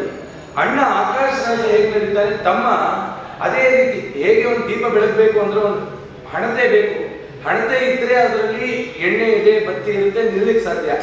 ಎಣ್ಣೆ ಇದೆ, ಬತ್ತಿ ಇದೆ, ಹಣತೆನೇ ಇಲ್ಲ ಅಂತಂದ್ರೆ ಯಾವಾಗಲೂ ಹಚ್ಚೋದು. ಆ ರೀತಿ ಏನೇನು ಅಣ್ಣ ಧರ್ಮ ಕಾರ್ಯ ಮಾಡ್ತಿದ್ದ ಅದಕ್ಕೆ ತಮ್ಮ ಹಣತೆ ಆಗಿ ಅಂದ್ರೆ ಎಲ್ಲ ಕಾರ್ಯಕ್ಕೂ ತಾನು ಪೂರಕವಾಗಿ ನಿಂತು ಆ ತೋಂಡಮಾನ ಅಣ್ಣನಿಗೆ ಸಹಾಯ ಮಾಡ್ತಾ ಇದ್ದ. ತುಂಬಾ ಸಾಧನ, ಬಹುಸಾಧನ ಜೀವಿ ಅಂತ ಕರೆದು ಎಲ್ಲ ವಿಧವಾಗಿರ್ತಕ್ಕಂಥ ಸಾಧನ ಅಂದ್ರೆ ಜ್ಞಾನ ಕಾರ್ಯವನ್ನು ಮಾಡ್ತಾ ಇದ್ದ, ಕರ್ಮ ಕಾರ್ಯವನ್ನು ತಾನು ಮಾಡ್ತಾ ಇದ್ದ. ಈ ರೀತಿಯಲ್ಲಿದ್ದ. ಇಂಥ ಪ್ರಪಂಚದಲ್ಲಿ ಅವನು ಚಕ್ರವರ್ತಿ ಆದ, ಆಕಾಶರಾಜ ಚಕ್ರವರ್ತಿಯ ಸುವೀರ ಮರಣ ಹೊಂದಿದ ಮೇಲೆ ಅವನು ರಾಜ ಆಗಿದ ತಕ್ಷಣ ಗೊಡ್ಡು ದನಗಳು ಅನ್ನೋದು ಅವನ ಊರಲ್ಲೇ ಇಲ್ಲ. ಇಡೀ ರಾಜ್ಯದಲ್ಲಿ ಒಂದು ಹಸು ಹಾಲು ಕೊಡ್ತಿಲ್ಲ ಅಂತ ಒಂದು ಕಂಪ್ಲೇಂಟ್ ಇಲ್ಲ. ಅಂದ್ರೆ ಯಾರು ರಾಜ ಬರ್ತಾರೆ ಉತ್ತಮನಾದವರು ಅವನ ಕಾಲದಲ್ಲಿ ಆಗಿರುತ್ತೆ ಅಂತ ಸುಭಿಕ್ಷವಾಗಿತ್ತು. ಎಲ್ಲೂ ಕೂಡ ವಿಧವಾ ಸ್ತ್ರೀಯರೇ ಇಲ್ಲಂತೆ, ಎಲ್ಲ ಪತಿವ್ರತ ಸ್ತ್ರೀಯರೇ ಇಲ್ಲಂತೆ ಅವನ ಊರಲ್ಲಿ. ಅವನು ರಾಜ ಆದ ಮೇಲೆ ಆ ರೀತಿಯಲ್ಲಾಯಿತು. ಇಡೀ ಊರಿನಲ್ಲಿ ಗೋವಿನ ಹಾಲು ಎಲ್ಲ ಕಡೆ ತುಳುಕ್ತಾ ಇದೆಯಂತೆ. ಇಷ್ಟು ಸುಭಿಕ್ಷವಾಗಿತ್ತು, ತುಂಬಾ ಚೆನ್ನಾಗಿತ್ತು. ಅವನು ಬೇಕಾದಾಗ ಮಳೆ ಬರ್ತಾ ಇತ್ತು, ಅವನಿಗೆ ಎಷ್ಟು ದವಸ ಧಾನ್ಯಗಳು ಬೇಕಾದ್ರೆ ಬರ್ತಾ ಇತ್ತು. ಬಂಗಾರ ವಜ್ರ ವೈಡೂರ್ಯದಿಂದ ಎಲ್ಲರೂ ಕೂಡ ಸಂತೋಷದಲ್ಲಿದ್ದರು. ಪ್ರತಿನಿತ್ಯ ಪ್ರತಿಯೊಬ್ಬರ ಮನೆಯಲ್ಲೂ ಹಬ್ಬ. ಆಕಾಶ ರಾಜನ ಕಾಲದಲ್ಲಿ ಅಷ್ಟು ಸುಭಿಕ್ಷವಾಗಿತ್ತು. ಒಂದು ದಿನ ಒಂದು ಚಿಂತೆ ಬಂತು. ಆ ಆಕಾಶ ರಾಜನಿಗೆ ಧರಣಿ ದೇವಿ ವಿವಾಹ ಆಯಿತು. ವಿವಾಹ ಸುಮಾರು ವರ್ಷಗಳಾಯಿತು. ತದನಂತರದಲ್ಲಿ ಯಾರೋ ಒಬ್ರು ಮಾತಾಡೋದಂತೆ, ಪಾಪ ರಾಜ ಇಷ್ಟು ಚೆನ್ನಾಗಿದ್ದಾನೆ, ಅವನಿಗೆ ಮಕ್ಕಳೇ ಇವೆ. ಅವನಿಗೆ ಅಲ್ಲಿವರೆಗೂ ಮಗನನ್ನ ಎಲ್ಲಿ ಕಾಣ್ತಿದ್ದ ಅಂತಂದ್ರೆ ತೋಂಡಮಾನಲ್ಲೇ ಕಾಣ್ತಿದ್ದ, ತಮ್ಮನೇ ಮಗ. ಅವನನ್ನ ಅಷ್ಟು ಪ್ರೀತಿಯಿಂದ ನೋಡ್ಕೊಂಡಿದ್ದ. ಅವನಿಗೆ ಚಿಂತೆ ಬಂತು, ಹೌದಲ್ಲ ನನ್ನ ಗಂಡು ಮಕ್ಕಳಿವೆ. ಆಗ ಅವನು ಗ್ರಂಥಗಳನ್ನೆಲ್ಲ ಅಧ್ಯಯನ ಮಾಡಿದ್ದ, ಒಳ್ಳೆ ಜ್ಞಾನವಂತ. ಅವನು ತಿಳಿತು, ನಾನು ಯಾವ ಪಾಪದಿಂದ ಮಾಡಿ ಸಂತಾನವನ್ನು ಹೊಂದಿಲ್ಲ. ನಾನು ಬಂಗಾರದ ತಟ್ಟೆಯನ್ನು ನಿರ್ಮಾಣ ಮಾಡಿದ್ದೀನಿ. ಯಾಕೆ ಅಂತಂದ್ರೆ ಆ ಮಗು ಇದೆಯಲ್ಲ, ಬಾಲಕ ಮಗು, ಆ ಮಗುಗ ಬಂಗಾರದ ತಟ್ಟೆಯಲ್ಲಿ ಊಟ ಮಾಡಿಸ್ತಾ ತಾನು ಊಟ ಮಾಡಬೇಕು ಅಂತ ಒಂದು ಬಂಗಾರದ ತಟ್ಟೆ ಮಾಡ್ಕೊಂಡಿದ್ದ. ಆ ನನ್ನ ಮಗ ಹೀಗಿರ್ತಾನೆ ಅಂತಂದ್ರೆ ಜರ್ತಾರಿ ಅಂಗಿಯನ್ನು ಹೊಲಿಸಿದ್ನಂತೆ, ಬಂಗಾರದ ವಜ್ರ ವೈಡೂರ್ಯಗಳನ್ನು ಮಾಡಿಸಿದ್ನಂತೆ. ಒಳ್ಳೆ ಶಾಸ್ತ್ರಜ್ಞನಾದ ಈ ಆಕಾಶರಾಜನ ಚಿಂತೆ ಆಯ್ತು, ನನ್ನ ಸಂತಾನ ಇದೆ, ಯಾಕಾಗಲಿಲ್ಲ, ಏನ್ ಪಾಪ ಮಾಡಿದ್ದೀನಿ, ಯಾವ ದೇವತೆಗಳಿಗಾದ್ರೂ ನಾನು ಅನಿಷ್ಟವನ್ನು ಮಾಡಿದ್ದೀನ, ಅಥವಾ ಯಾರಿಗೆ ಶಾಪವನ್ನು ಹೊಂದಿದ್ದೀನಿ, ಅಥವಾ ಹಿಂದಿನ ಜನ್ಮದಲ್ಲಿ ಏನಾದ್ರು ಆಗಿದೆಯಾ. ಅವ್ರಿಗೆ ಅನ್ನಿಸ್ತಂತೆ, ಅವನಿಗೆ ಸ್ವಪ್ನ ಆಯ್ತಂತೆ. ತನ್ನ ಪಿತೃದೇವತೆಗಳೆಲ್ಲ ಬಂದು ಅಂದ್ರಂತೆ, ಅಲ್ಲ ನಮ್ಮನ್ನು ಉದ್ಧಾರ ಮಾಡಲಿಕ್ಕೆ ಒಂದು ಸಂತಾನವನ್ನು ನೀನು ಪಡೆದಿಲ್ವಲ್ಲ, ಒಂದು ಸಂತಾನ ನಿನಗಿಲ್ವಲ್ಲ, ನಮ್ಮ ಉತ್ತರ ಕ್ರಿಯೆಗಳನ್ನು ಯಾರು ಮಾಡ್ತಾರೆ, ನಿನ್ನ ಉತ್ತರ ಕ್ರಿಯೆಗಳನ್ನು ಯಾರು ಮಾಡ್ತಾರೆ, ನಿನ್ನನ್ನು ಯಾರು ಸದ್ಗತಿ ಕೊಡಿಸ್ತಾರೆ, ನಿನಗೇನು ಚಿಂತೆ ಇಲ್ವೋ ಅಂತಂದ್ರಂತೆ. ಅವ್ರಿಗೆ ಬಹಳ ದುಃಖ ಆಗೋಯ್ತು. ಏನಪ್ಪ ಇಂಥ ಸ್ಥಿತಿಗೆ ಬಂದ್ಬಿಡ್ತಲ್ಲ, ನನ್ನ ಪೂರ್ವಿಕರು ಎಂತ ತಪಸ್ವಿಗಳು, ನಾನು ಸಂತಾನಕ್ಕಾಗಿ ಯಾವ ಕ್ರಿಯೆಯನ್ನು ಮಾಡಿಲ್ವಲ್ಲ ಅಂತ ಹೇಳುವಾಗ ಹೇಳ್ತಾ ಇದ್ದಾರೆ. ಇದು ಗರುಡ ಪುರಾಣವೂ ಹೇಳಿದೆ, ಭವಿಷ್ಯೋತ್ತರ ಪುರಾಣವೂ ಹೇಳಿದೆ. ಸಂತಾನ ಆಗಲಿಲ್ಲ ಅಂತಂದ್ರೆ ಯಾವ್ಯಾವ ದೋಷ ಬರುತ್ತೆ ಅಂತಂದ್ರೆ, ಸ್ತ್ರೀಯರು ತೆಂಗಿನಕಾಯಿ ಹೊಡೆದ್ರೆ ಮನೆ ಒಳಗಡೆ ಆಗ ಸಂತಾನ ಆಗಲ್ಲ. ಅದಕ್ಕೆ ಸ್ತ್ರೀಯರು ತೆಂಗಿನಕಾಯಿ ಹೊಡೆಯೋದಿಲ್ಲ. ಕೂಷ್ಮಾಂಡ ಕುಂಬಳಕಾಯಿ ಇರುತ್ತಲ್ಲ, ಕುಂಬಳಕಾಯಿನ ಹೊಡೆಯೋಗಿಲ್ಲ. ಯಾವುದು ಪೂರ್ಣವಾಗಿದೆಯಲ್ಲ ಅದನ್ನ ಹೊಡೆಯೋದಿಲ್ಲ. ಹಿಂದಿನ ಕಾಲದಲ್ಲಿ ಈಗಲೂ ಕೆಲವೊಬ್ರು ಇಟ್ಕೊಂಡಿರ್ಬೋದು, ಈ ಮಣ್ಣಿನ ಮಡಕೆ ಬರುತ್ತಲ್ಲ, ಅದರಲ್ಲಿ ದುಡ್ಡು ಹಾಕಿ ಆ ಮಡಕೆಯನ್ನು ಹೊಡೆದ್ರು ಕೂಡ ಸಂತಾನ ನಾಶ ಅಂತ. ಯಾವುದು ಪೂರ್ಣವಾಗಿರುತ್ತೋ ಅದನ್ನು ಹೊಡೆಯುವಾಗಿಲ್ಲ. ಯಾರು ಹೊಡಿಬೇಕು ಅಂದ್ರೆ ಪುರುಷರ ಕೈ ಕೊಟ್ಟು ಮನೆ ಒಳಗಡೆ ಹೊಡೆಯೋಗಿಲ್ಲ, ಮನೆ ಹೊರಗಡೆ ತಗೊಂಡೋಗಿ. ಕುಂಬಳಕಾಯಿ ಅಷ್ಟೇ, ಮನೆ ಒಳಗಡೆ ಎತ್ತಾಗಿ ಹೊಡೆಯೋಗಿಲ್ಲ, ಮನೆಯಿಂದ ಹೊರಗಡೆ ನೋಡಬೇಕು. ಅದಕ್ಕೆಲ್ಲ ಶಾಸ್ತ್ರ. ನೆನ್ನೆ ಹೇಳಿದಾಗೆ ಆ ಹೂವನ್ನು ಕಿತ್ತಾಗ ತರಕಾರಿಯನ್ನ ಪ್ರತಿಯೊಂದು ಸಂತಾನ ಆಗಿದ್ರೆ ನೂರಾರು ಸಮಸ್ಯೆ. ಹಾಗಾಗಿ ಅದಕ್ಕೆ ಪರಿಹಾರವನ್ನು ಹುಡಬೇಕು. ಇವನು ಚಿಂತನೆ ಮಾಡ್ದ, ಏನಪ್ಪ ಏನೂ ಆಗಲಿಲ್ಲ ನನಗೆ, ಇಂಥ ಸ್ಥಿತಿಗೆ ಬಂದೆ, ಆಕಡೆ ಇಷ್ಟು ಹಾಲು ಕೊಡ್ತಾ ಇದೆ, ಆ ಹಾಲು ಕುಡಿಯುವಂತ ಮಕ್ಕಳೇ ಇಲ್ವಲ್ಲ ಮನೆಯಲ್ಲಿ, ಇದ್ದೇನು ಪ್ರಯೋಜನ. ಈಗ ಆಗ್ಬಿಟ್ಟಿರುತ್ತೆ ಒಂದೊಂದ್ಸತಿ ಮನೇಲಿ 2 ಲೀಟರ್ ಆಗಿರುತ್ತೆ, ಕುಡಿಯೋರು ಒಬ್ಬರು ಇರಲ್ಲ, ಅರ್ಧ ಲೀಟರ್ ಆಗಿರುತ್ತೆ, ನೆಂಟರಲ್ಲಿ ಅವತ್ತೇ ಬಂದಿರುತ್ತೆ, ಆಗ ಓಡ್ತೀವಿ. ಇಂಥ ಪರಿಸ್ಥಿತಿ ಈ ರೀತಿ ಆಗುತ್ತೆ. ಅದಕ್ಕೆ ಅವರು ಪ್ರಾರ್ಥನೆ ಮಾಡ್ಕೊಂಡ್ರು, ಸಂತಾನ ಆಗ್ತಿಲ್ಲ, ಯಾಕೆ ನನ್ನ ಮಕ್ಕಳಲ್ಲಿ ಆ ವಟುವಿನ ಅಂತರ್ಯಾಮಿಯಾದ ಸುಬ್ರಹ್ಮಣ್ಯನ ಅಂತರ್ಗತನಾಗಿರ್ತಕ್ಕಂಥ ಪರಮಾತ್ಮನನ್ನ ಉಪಾಸನೆ ಮಾಡಬಾರ್ದ, ಅಥವಾ ನಾನು ಮಾಡಿಲ್ವಾ ಅಂತ ಚಿಂತನೆ ಮಾಡಬೇಕು. ಅದಕ್ಕೆ ಈ ಷಷ್ಠಿ ಅಂತ ಆಚರಣೆ ಮಾಡ್ತಾರೆ. ಏನಕ್ಕೆ ಆ ಷಷ್ಠಿಯನ್ನು ವಟುಗಳನ್ನು ಕರೆಸ್ತಾರೆ? ವಟುಗಳಿಗೂ ಆ ಸುಬ್ರಹ್ಮಣ್ಯನಿಗೆ ಏನ್ ಸಂಬಂಧ? ನಮ್ಮಲ್ಲಿ ಏನಾಗ್ಬಿಟ್ಟಿದೆ ಅಂತಂದ್ರೆ, ಆಚರಣೆಗಳನ್ನ ಮಾಡ್ತಾ ಬಂದಿದ್ದೀವಿ, ಆದ್ರೆ ಅದ ಅರ್ಥ ಹಿನ್ನೆಲೆಯನ್ನ ಹೇಳೋದು ಕಮ್ಮಿ ಆಗ್ಬಿಟ್ರು, ತಿಳ್ಕೊಳ್ಳೋದು ಕಮ್ಮಿ ಆಗೋದು. ವಟುಗಳಿಗೂ ಶೇಷನಿಗೂ ಏನ್ ಸಂಬಂಧ? ಆ ಶೇಷನಿಗೆ ಹೋಗ್ತೀವಿ, ಹುತ್ತ ಕಾಲಿರ್ತೀವಿ, ಹಾಲಿಗೂ ಶೇಷನಿಗೂ ಸಂಬಂಧವೇ ಇಲ್ಲ. ಯಾಕೆ ಅಂತಂದ್ರೆ ಆ ಸರ್ಪ ಮೊಲೆ ಹಾಲು ಕುಡಿದು ಬೆಳೆದಿರುವಂತ ಜೀವ ಅಲ್ಲ. ಅದ್ರ ತಾಯಿ ಮೊಲೆ ಇದೆ, ಅದು ಹಾಲೇ ಕುಡಿದಿಲ್ಲ, ಅದು ಹಾಲು ಕುಡಿಯೋದೇ ಇಲ್ಲ, ಅದ್ರ ಸ್ವಭಾವದಲ್ಲೇ ಇಲ್ಲ. ಅದಕ್ಕೆ ಮತ್ತೆ ಇನ್ನೇನಕ್ಕೆ ಹಾಲು ಹಾಕಬೇಕು ಅಂತಂದ್ರೆ ಆ ಹುತ್ತ ದೃಢವಾಗಿರ್ಲಿ ಅಂತ ಹೇಳಿ ಹಾಲನ್ನ ಪ್ರೋಕ್ಷಣೆ ಮಾಡಬೇಕು. ಹೆಚ್ಚು ಹಾಲು ಹಾಕ್ಬಿಟ್ರೆ ಆ ಹಾವಿಗೆ ಮರಣ ಬರುತ್ತೆ. ಯಾಕೆ ಅಂತಂದ್ರೆ ಆ ಹಾಲನ್ನ ಹಿಂಬಾಲಿಸ್ಕೊಂಡು ಇರುವೆಗಳು ಬರುತ್ತೆ. ಆ ಹಾವುಗಳಿಗೆ ತೊಂದರೆ ಕೊಟ್ಟರೆ ಅಲ್ಲಿ ಸರ್ಪದೋಷ ಬರುತ್ತೆ. ಎಷ್ಟೋ ಜನಕ್ಕೆ ಈ ತರ ಸರ್ಪದೋಷ ಬರುತ್ತೆ. ತೋರಣಮಾನ ಚಿಂತನೆ ಮಾಡಿದ ಇಂಥ ಕಾರ್ಯ ಏನಾದ್ರು ಮಾಡೋಣ, ನನಗೆ ಶೇಷ ಸಂಬಂಧಿತ ಏನಾದ್ರು ದೋಷಗಳಿದೆಯಾ? ಈಗ ಎಷ್ಟೋ ಜನರಿಗೆ ಒಂದು ಸಂದೇಹ, ಶೇಷ ದೇವರು ಯಾರು, ಸುಬ್ರಹ್ಮಣ್ಯ ಯಾರು? ಸುಬ್ರಹ್ಮಣ್ಯ ಶಕ್ತಿ ಅಂತ ಮಾಡಿದ್ರೆ ಅವತ್ತು ಹೋಗಿ ಶೇಷ ದೇವರು ಉಪಾಸನೆ ಮಾಡ್ತಾರೆ. ಶೇಷ ದೇವರು ಮಾಡಬೇಕು ಅಂತಿದ್ರೆ ಅದು ಸುಬ್ರಹ್ಮಣ್ಯ ಯಾರು, ಶೇಷ ದೇವರು ಯಾರು? 90% ಜನರಿಗೆ ಈ ಜ್ಞಾನವನ್ನ ಯಾರು ತಿಳಿಸ್ಕೊಟ್ಟೇ ಇಲ್ಲ. ಹಿಂದಿನವ್ರು ಏನ್ ಮಾಡ್ಬೋದು, ಬಾಯಿ ಮುಚ್ಕೊಂಡು ಮಾಡು ಅಂತ ಹೇಳಿದ್ರು. ಶೇಷ ದೇವರು ದೊಡ್ಡವರು, ರುದ್ರದೇವರು ಸಮಕಕ್ಷೆಯಲ್ಲಿದ್ದಾರೆ. ಗರುಡ, ಶೇಷ, ರುದ್ರ ಇವರು ಮೂರು ಒಂದೇ ಕಕ್ಷೆಯಲ್ಲಿದ್ದಾರೆ. ಶೇಷ ದೇವರು ದೊಡ್ಡವರು. ಆ ರುದ್ರದೇವರ ಪುತ್ರನಾದಂತ ಸುಬ್ರಹ್ಮಣ್ಯನನ್ನ ಶೇಷನನ್ನ ಒಟ್ಟಿಗೆ ಉಪಾಸನೆ ಮಾಡುವಾಗ ರುದ್ರದೇವರಿಗಿಂತ ಮುಂಚೆ ಪೂಜೆ ಆಗುತ್ತೆ, ಮತ್ತೆ ತಾರತಮ್ಯ ಭಂಗ ಆಗುತ್ತೆ ತಾನೆ. ಮತ್ತೆ ಸುಬ್ರಹ್ಮಣ್ಯ ಯಾರು, ಶೇಷ ದೇವರು ಯಾರು ಅಂತ ಚಿಂತನೆ ಮಾಡುವಾಗ ಹೇಳ್ತಾರೆ, ಅನೇಕ ಜನ ದೈತ್ಯರು ದೇವತೆಗಳನ್ನ ಹೊಡಿಲಿಕ್ಕೆ ಅಂತ ಹೊರಟ್ಬಿಟ್ಟರು. ದೇವತೆಗಳನ್ನ ಸಂಹಾರ ಮಾಡಿಬಿಡ್ಬೇಕು ಅಂತ ಹೋದ ಕಾಲಕ್ಕೆ ಈ ಯಮ ಏನ್ ಮಾಡಲ್ಲ ಅಂತಂದ್ರೆ ಕಾಗೆ ಒಳಗಡೆ ಪ್ರವೇಶ ಮಾಡಿದಂತೆ ಪ್ರಾಣಿಗಳನ್ನ ಕೇಳಿದಂತೆ, ನೋಡಿ ಆ ದೈತ್ಯರು ಬಂದು ನಮ್ಮನ್ನು ಸಂಹಾರ ಮಾಡ್ತಿದ್ದಾರೆ, ಪ್ರಾಣಿ ಒಳಗಡೆ ಇದ್ರೆ ಅವ್ರಿಗೆ ಗೊತ್ತಾಗಲ್ಲ ಅಂತ ಹೇಳಿ ಯಮದೇವರು ಕಾಗೆ ಒಳಗೆ ಹೋದ್ರು. ಅದಕ್ಕೆ ಕಾಕಪಿಂಡ ಅಂತ ಇರ್ತಾರಲ್ಲ, ಕಾಗೆ ಬಂದು ತಿಂದ್ರೆ ನಮ್ಮ ಪಿತೃಗಳಿಗೆ ಮುಟ್ಟುತ್ತೆ ಅಂತ. ಅದೇನಕ್ಕೆ ಅಂತಂದ್ರೆ ಯಮದೇವರು ಕಾಗೆ ಒಳಗಡೆ ಹೋದ್ರು. ಶನೈಶ್ಚರನ ವಾಹನ ಕಾಗೆ ಅಲ್ಲ, ಅದು ಹದ್ದು. ಈ ತರದ್ದೆಲ್ಲ ವ್ಯತ್ಯಾಸಗಳಾಗಿದೆ. ಈ ರೀತಿಯಲ್ಲಿ ಆ ಕಾಗೆ ಬಂದು ತಿಂದ್ರೆ ಯಮದೇವರು ತೃಪ್ತರಾದ್ರೆ ಯಮದೇವರು ಏನ್ ಮಾಡ್ತಾರೆ, ಪಿತೃಗಳನ್ನು ಉದ್ಧಾರ ಮಾಡ್ತಾರೆ. ಹೇಗೋ ಸುಬ್ರಹ್ಮಣ್ಯ ಕೂಡ ಕೇಳಿದ್ರು, ಶೇಷ ನನ್ನನ್ನು ಹೊಡಿಲಿಕ್ಕೆ ಬರ್ತಾ ಇದ್ದಾರೆ, ನನಗೆ ನೀನು ಆಶ್ರಯ ಕೊಡು. ಆಗ ಸುಬ್ರಹ್ಮಣ್ಯ ಏನ್ ಮಾಡಿದ, ಶೇಷನಲ್ಲಿ ಆಶ್ರಯವನ್ನು ಹೊಂದಿದ್ದಕ್ಕೆ ಆಗ ಅವರಿಬ್ಬರಿಗೂ ತೀರ್ಮಾನ ಆಯಿತು. ಸುಬ್ರಹ್ಮಣ್ಯ ಹೇಳಿದಂತೆ ನಿನಗೆ ಪೂಜೆ ಮಾಡಿದ್ರೆ ನನಗೆ ತೃಪ್ತಿ ಆಗುತ್ತೆ, ಶೇಷ ದೇವರು ಹೇಳಿದ್ರಂತೆ ನಿನಗೆ ಪೂಜೆ ಮಾಡಿದ್ರೆ ನನಗೆ ತೃಪ್ತಿ ಆಗುತ್ತೆ. ಏನಾಯ್ತು ಅಂದ್ರೆ ತಾರಕಾಸುರ ಅಂತ ಒಬ್ಬ ಇದ್ದ. ಆ ತಾರಕಾಸುರ ಏನ್ ಮಾಡ್ತೀವಿ, ಕುಕ್ಕೆ ಸುಬ್ರಹ್ಮಣ್ಯಕ್ಕೆ ಕೊಂದ್ರೆ ಗೊತ್ತಾಗುತ್ತೆ. ಅಲ್ಲೊಂದು ಗುಹೆ ಇದೆ. ಈ ಜನಮೇಜಯ ರಾಜ ಎಲ್ಲ ಸರ್ಪಗಳಂತ ಸರ್ಪ ಯಾಗ ಮಾಡಿದ. ಆಸ್ತಿಕ ಮಹಾಮನಿಗಳು ಬಂದ್ರು, ಬೇಡಪ್ಪ ಅಂತ ಹೇಳಿದ್ರು, ನಿಲ್ತು, ಎಲ್ಲ ಆಯ್ತು. ಆ ಕಾಲಕ್ಕೆ ಅನೇಕ ವಾಸುಕಿಯರೆಲ್ಲ ದುಃಖ ಹೊಂದಿ ಆ ಒಂದು ಗುಹೆ ಇದೆ, ಆ ಗುಹೆ ಹತ್ರ ಬಂದು ಅಲ್ಲೆಲ್ಲ ಸರ್ಪಗಳನ್ನು ತಗೊಂಡು ಹೋಮ ಮಾಡಬೇಕು ಅಂತಿದ್ದ ಕಾಲಕ್ಕೆ ರುದ್ರದೇವರನ್ನ ಮೊರೆ ಇಟ್ಟರಂತೆ ಎಲ್ಲ ಮುನಿಗಳು. ನೋಡು, ಎಲ್ಲ ಸರಿಸ್ವರೂಪಗಳನ್ನು ನಾಶ ಮಾಡಲಿಕ್ಕೆ ಅಂತ ಇವನು ಹೊರಟಿದ್ದಾನೆ, ರುದ್ರದೇವರೇ ನೀವೇ ಏನಾದ್ರು ಒಂದು ಉಪಾಯವನ್ನು ತೋರಿಸಿ ಅಂದಾಗ ಆ ಜನಮೇಜಯ ರಾಜನಿಗೆ ಮಕ್ಕಳುಗಳ ಕಂಡ್ರೆ ಬಹಳ ಪ್ರೀತಿ. ಅದಕ್ಕೆ ಆ ಬಾಲಕನಾದ ಸುಬ್ರಹ್ಮಣ್ಯನನ್ನ ಇಲ್ಲಿ ಕಳಿಸೋದು. ಸುಬ್ರಹ್ಮಣ್ಯ ಅಲ್ಲಿ ನಿಂತು ಆ ಸುಬ್ರಹ್ಮಣ್ಯನ ಹೊರಗಡೆ ಶೇಷನ ಹೊರಗಡೆ ಸುಬ್ರಹ್ಮಣ್ಯ ನಿಂತ್ರೆ ಅವನು ಬಂದಿದ್ದೀನಿ ಮುಟ್ಟಲ್ಲ, ಅವನು ರಕ್ಷಣೆ ಮಾಡ್ತಾನೆ ಅಂತ ಹೇಳಿ ಅನುಗ್ರಹ ಮಾಡಿದ್ದಕ್ಕೆ ಇವತ್ತು ಶೇಷ ರೂಪದಲ್ಲಿ ಸುಬ್ರಹ್ಮಣ್ಯ ಕಾಣಿಸ್ತಾರೆ. ಶೇಷ ಹೀಗಿದ್ದಾನೆ, ಶೇಷನ ಮಧ್ಯಭಾಗದಲ್ಲಿ ಸುಬ್ರಹ್ಮಣ್ಯ ದೇವರಿದ್ದಾರೆ. ಸುಬ್ರಹ್ಮಣ್ಯನೇ ಬೇರೆ, ಶೇಷ ದೇವರೇ ಬೇರೆ. ಆದ್ರೆ ಇವರು ಪೂಜೆ ಮಾಡಿದ್ರೆ ಇಬ್ರು ತೃಪ್ತರಾಗ್ತಾರೆ ಅಂತ. ಎಲ್ಲಿ ಶೇಷ ದೇವರು ಇರ್ತಾರೆ, ಎಲ್ಲಿ ಸುಬ್ರಹ್ಮಣ್ಯ ಇರ್ತಾರೆ, ಅಲ್ಲಿ ನರಸಿಂಹ ಇರ್ತಾರೆ. ನೀವು ಘಾಟಿ ಸುಬ್ರಹ್ಮಣ್ಯಕ್ಕೆ ಹೋಗಿ ಅಲ್ಲಿ ಶೇಷ ದೇವರು ಎಲ್ಲಿದ್ದಾರೆ, ಅಲ್ಲಿ ಸುಬ್ರಹ್ಮಣ್ಯ ಇರ್ತಾನೆ. ಹೀಗೆ ಅಲ್ಲೂ ಅಷ್ಟೇ, ಅಲ್ಲಿ ಸಂಪೂರ್ಣ ನರಸಿಂಹ ಎಲ್ಲಿ ಶೇಷ ದೇವರು ಅಂತ ಅಲ್ಲಿ.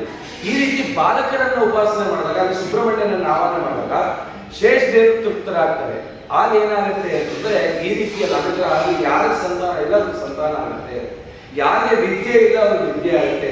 ಮಕ್ಕಳುಗಳಿಗೆ ಏನಾದ್ರು ದೋಷ ಇದ್ರೆ ಆ ವಟುಗಳನ್ನ ಆರಾಧನೆ ಮಾಡಿ ಆ ಶೇಷ ದೇವರನ್ನು ತೃಪ್ತಿಪಡಿಸೋದ್ರಿಂದ ತೃಪ್ತರಾಗ್ತಾರೆ ಅಂತ ಎಲ್ಲ ವಿಚಾರ ಮಾಡಿ ಇವೆಲ್ಲ ಕಾರ್ಯ ಮಾಡಿದಂತೆ. ಇಷ್ಟೆಲ್ಲ ಕಾರ್ಯ ಮಾಡಿದ್ರು ನನಗೊಂದು ಸಂತಾನ ಆಗ್ತಿಲ್ಲ ಅಂತ ಚಿಂತನೆ ಮಾಡಿದಾಗ ಒಬ್ಬರು ಬೃಹಸ್ಪತ್ಯಾಚಾರ್ಯ ಬಂದರು. ಅವ್ರ ಹತ್ರ ಎಲ್ಲ ನಿವೇದನೆ ಮಾಡ್ಕೊಂಡ, ಇಂಥ ಸಮುದ್ರ ಸಾಗರವನ್ನು ದಾಟಲಿಕ್ಕೆ ಎಲ್ಲ ಕಾರ್ಯ ಮಾಡ್ತಾ ಇದ್ದೀನಿ, ಆದರೆ ಈ ನನ್ನ ಉತ್ತರ ಕ್ರಿಯೆಯನ್ನು ಮಾಡಿ ನನ್ನನ್ನು ನನ್ನ ಪಿತೃಗಳೊಂದಿಗೆ ಸೇರಿಸ್ತಕ್ಕಂಥ ಒಬ್ಬ ಮಗ ನನಗಿಲ್ಲವೇ ಅಂತ ಚಿಂತನೆ ಆಗಿದೆ ಅಂತ ಹೇಳಿದಾಗ ಅವ್ರು ಹೇಳ್ತಾ ಇದ್ದಾರೆ, ರಾಜಶ್ರೇಷ್ಠನಾದ ಆಕಾಶರಾದ ಎಲ್ಲ ಕಾರ್ಯವನ್ನು ಮಾಡಿದ್ರೆ ಒಂದು ಕಾರ್ಯ ಇದೆ ಮಾಡಿಬಿಡು. ಅದೇನು ಅಂತಂದ್ರೆ ಪುತ್ರಕಾಮೇಷ್ಟಿ ಯಾಗ ಮಾಡು, ನಿನ್ನ ಖಂಡಿತ ಸಂತಾನ ಆಗತ್ತೆ ಅಂತ ಹೇಳಿದಾಗ ಪುತ್ರಕಾಮೇಷ್ಟಿ ಯಾಗ ಮಾಡೋದ್ರಂತೆ. ಊರಿನ ಜನ ಎಲ್ಲ ಮಾತಾಡೋಕೆ ಶುರು ಮಾಡೋದ್ರಂತೆ. ಆಕಾಶರಾಜನ್ ಗಂಡುಮಗು ಆಯ್ತು, ಆಕಾಶರಾಜನ್ ಗಂಡುಮಗು ಆಯ್ತು ಅಂತ ಮಾತಾಡಲಿಕ್ಕೆ ಶುರು ಮಾಡಿದ್ರು. ಆಕಾಶರಾಜ ಏನ್ ಮಾಡ್ದ, ಯಾರ್ಯಾರು ನನಗೆ ಗಂಡುಮಗು ಆಯ್ತು ಅಂತ ಹೇಳ್ತಾ ಇದ್ದಾರೆ ಅವ್ರನ್ನೆಲ್ಲ ಹಿಡ್ಕೊಂಡ್ ಬನ್ನಿ ಏನು. ಇನ್ನೂ ಒಂದು ಸುದ್ದಿನೇ ಹೇಳಿಲ್ಲ ನಂಗೆ ಗಂಡುಮಗು ಆಗಿದೆ ಅಂತ. ಊರಲ್ಲೆಲ್ಲ ಮಾತುಕತೆ ಶುರು ಆಗ್ಬಿಟ್ಟು ಸರಿ ಆಯ್ತು, ಎಲ್ಲರೂ ಹೋದಂತೆ ರಾಜಭಟ್ರೆಲ್ಲ ಹೋಗಿ ಕರ್ಕೊಂಡ್ ಬಂದ್ಬಿಟ್ರು. ಯಾರ್ಯಾರು ಮಾತಾಡ್ತಿದ್ದಾರೆ ಅವರೆಲ್ಲ ಅನ್ನಿರುತ್ತೆ ನಾನೇನು ತಪ್ಪಾಗ್ಬಿಟ್ಟೆ, ದಯವಿಟ್ಟು ನನ್ನ ಬಂದಸ್ ಕರ್ಕೊಂಡು ಹೋಗ್ಬೇಡಿ. ಸರಿ, ಎಲ್ಲರೂ ಕರ್ಕೊಂಡು ಅರಮನೆ ಮುಂದೆ ನಿಲ್ಲಿಸ್ಬಿಟ್ಟಿದ್ದಾನೆ. ಆಕಾಶ ರಾಜ ಬಂದ ಅವರೆಲ್ಲ ಕೂಗ್ತಾ ಇದ್ದಾರೆ, ಸ್ವಾಮಿ ನಾನೇನೋ ತಪ್ಪು ಮಾತಾಡ್ಬಿಟ್ಟಿದ್ದೀನಿ ಅಂತ ಹಿಡ್ಕೊಂಡ್ಬಿಟ್ಟಿದ್ದಾರೆ, ದಯವಿಟ್ಟು ನನ್ನ ಉದ್ಧಾರ ಮಾಡಿ. ಇಲ್ಲ ಇಲ್ಲ ಸುಮ್ಮನೆ ಒಂದು ನಿಮಿಷ ನಾನು ಮಾತಾಡ್ತೀನಿ ಅಂತ ಹೇಳಿ ಹೇಳೋದಂತೆ, ನನಗೆ ಸಂತಾನ ಆಗಿದೆಯಲ್ಲ ಅದಕ್ಕೆ ನಿಮ್ಮೆಲ್ಲರ ಅಪೇಕ್ಷೆ. ಊರಿನ ಜನ ಎಲ್ಲ ಮಾತಾಡ್ತಿದ್ದೀರಿ, ನನಗೆ ರಾಜನಿಗೆ ಒಂದು ಗಂಡು ಮಗು ಇದೆ, ನೀವೆಲ್ಲ ವ್ರತಗಳನ್ನ ಮಾಡಿದ್ರಿ, ಊರಿನ ಜನ ಎಲ್ಲ ವ್ರತ ಮಾಡ್ಬಿಟ್ರಂತೆ. ಅನೇಕ ವ್ರತಗಳನ್ನ ಮಾಡಿ ಉಪವಾಸ ಮಾಡಿ ಅವ್ರಿಗೊಂದು ಸಂತಾನ ಆಗಲಿ, ನಮ್ಗೆ ಇನ್ನೊಬ್ಬ ಉತ್ತಮ ರಾಜ ಸಿಗಲಿ ಅಂತ ತಪಸ್ ಮಾಡಿದ್ರು.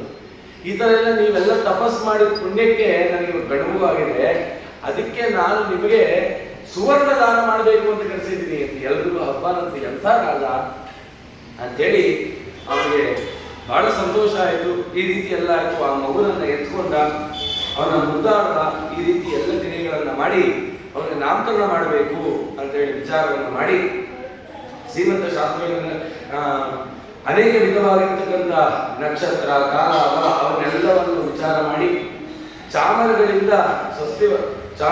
ಬೀಸಿ ಪುಣ್ಯವಂತರಿಂದ ಸ್ವಸ್ತಿ ವಾಚನವನ್ನು ಮಾಡಿ ಜಾತಾಕರ್ಮ ಎಲ್ಲ ಮಂಗಳಕಾರ್ಯವಾಗಿರ್ತಕ್ಕಂಥ ಏನೇನು ಕಾರ್ಯಗಳು ಮಾಡಬೇಕು ಅದನ್ನೆಲ್ಲ ಮಾಡಿ 12ನೇ ದಿನ ಕುಮಾರಿಗೆ ನಾಮಕರಣವನ್ನು ಮಾಡಿ ಬ್ರಾಹ್ಮಣನಿಗೆ ಪುಷ್ಟಾನ್ನವನ್ನ ಮಾಡಿಸಿ ದಕ್ಷಿಣೆಯನ್ನು ಕೊಟ್ಟು ಅವನಿಗೆ ವಸುದಾನ ಅಂತ ಹೆಸರಿಟ್ಟಾರೆ. ವಸು ಅಂತಂದ್ರೆ ಈ ಭೂಮಿಯಲ್ಲಿ ಏನೇನಿದೆ ಅದನ್ನೆಲ್ಲ ದಾನ ಮಾಡೋದಂತ ಕಾಲಕ್ಕೆ ಅದಕ್ಕೆ ವಸುದಾನ ಅಂತ ಹೆಸರಿಟ್ಟ. ಮುದ್ದಾದ ಈ ರೀತಿ ಎಲ್ಲ ಆಯ್ತು. ಸರಿ, ಈ ರೀತಿ ಎಲ್ಲ ಆಯ್ತಲ್ಲ, ಈ ಒಬ್ಬ ಮಗ ಆದ ಆಕಾಶರಾಜನಿಗೆ. ತದನಂತರ ಈ ಪದ್ಮಾವತಿ ಹೇಗೆ ಬಂದು ಅಂತ ಕೇಳಲಿಕ್ಕೆ ಹೇಳ್ತಾರೆ.